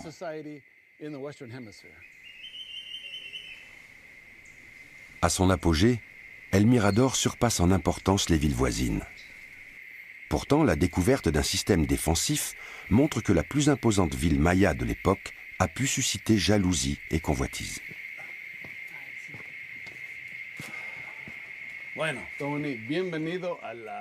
Bienvenue au centre de contrôle de El Mirador. Quand tu viens de la Danta, tu arrives ici et tu tombes sur un mur. Oui. Il semblerait qu'il y avait aussi de gros murs à l'intérieur. On pense qu'à l'origine, chacun mesurait 20 mètres de haut. Et ce mur, tu l'as sur tout l'est de la ville. Oui, sur 4 km. Et ensuite, ce mur fait le tour de la ville par le sud et par le nord. Absolument. Ici, il y avait des militaires qui comptaient les têtes. Ils regardaient qui entrait, qui sortait et avec qui ils voulaient parler. Ils montent par ici, passent par là, puis descendent par l'autre côté. C'est un indice intéressant parce que dans ce qui se passe à Mirador à la fin, il y avait aussi probablement une difficulté politique avec des menaces qui planaient dans la région autour de ce site-là, qui était quand même probablement le plus grand encore à l'époque. Donc on construit ce mur, on met un certain nombre de portes qui sont des portes extrêmement contrôlées. D'ailleurs, avec le temps, elles se réduisent de plus en plus, ce qui est encore un autre indice du fait que la menace est en train de croître. Et puis voilà, et puis un jour, ça finit, quoi, hein, ça finit mal.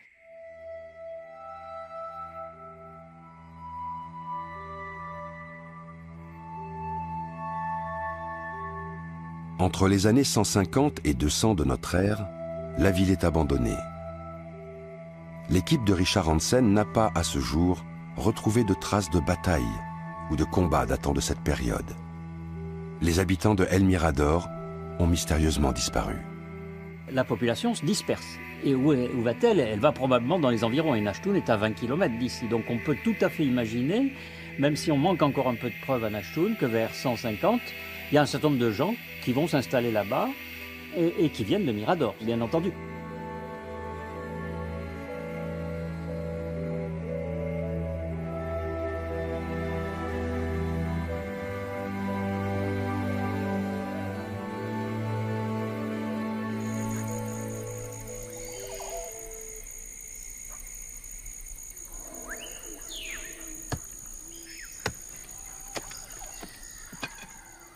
10e jour de fouille.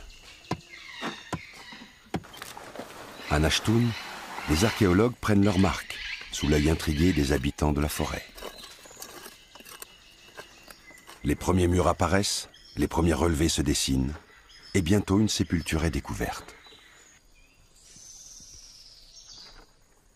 Pour Emamouté Goudiaby, c'est l'occasion de rencontrer l'un des habitants de Nashtun et de comprendre les rites funéraires de ce peuple.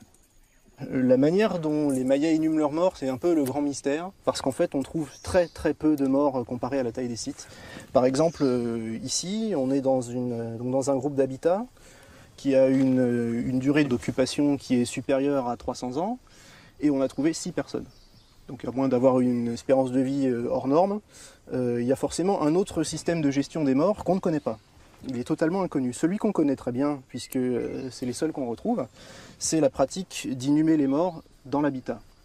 Alors on va perforer le sol qui est fait de stuc, une sorte de plâtre, creuser dans le remblai,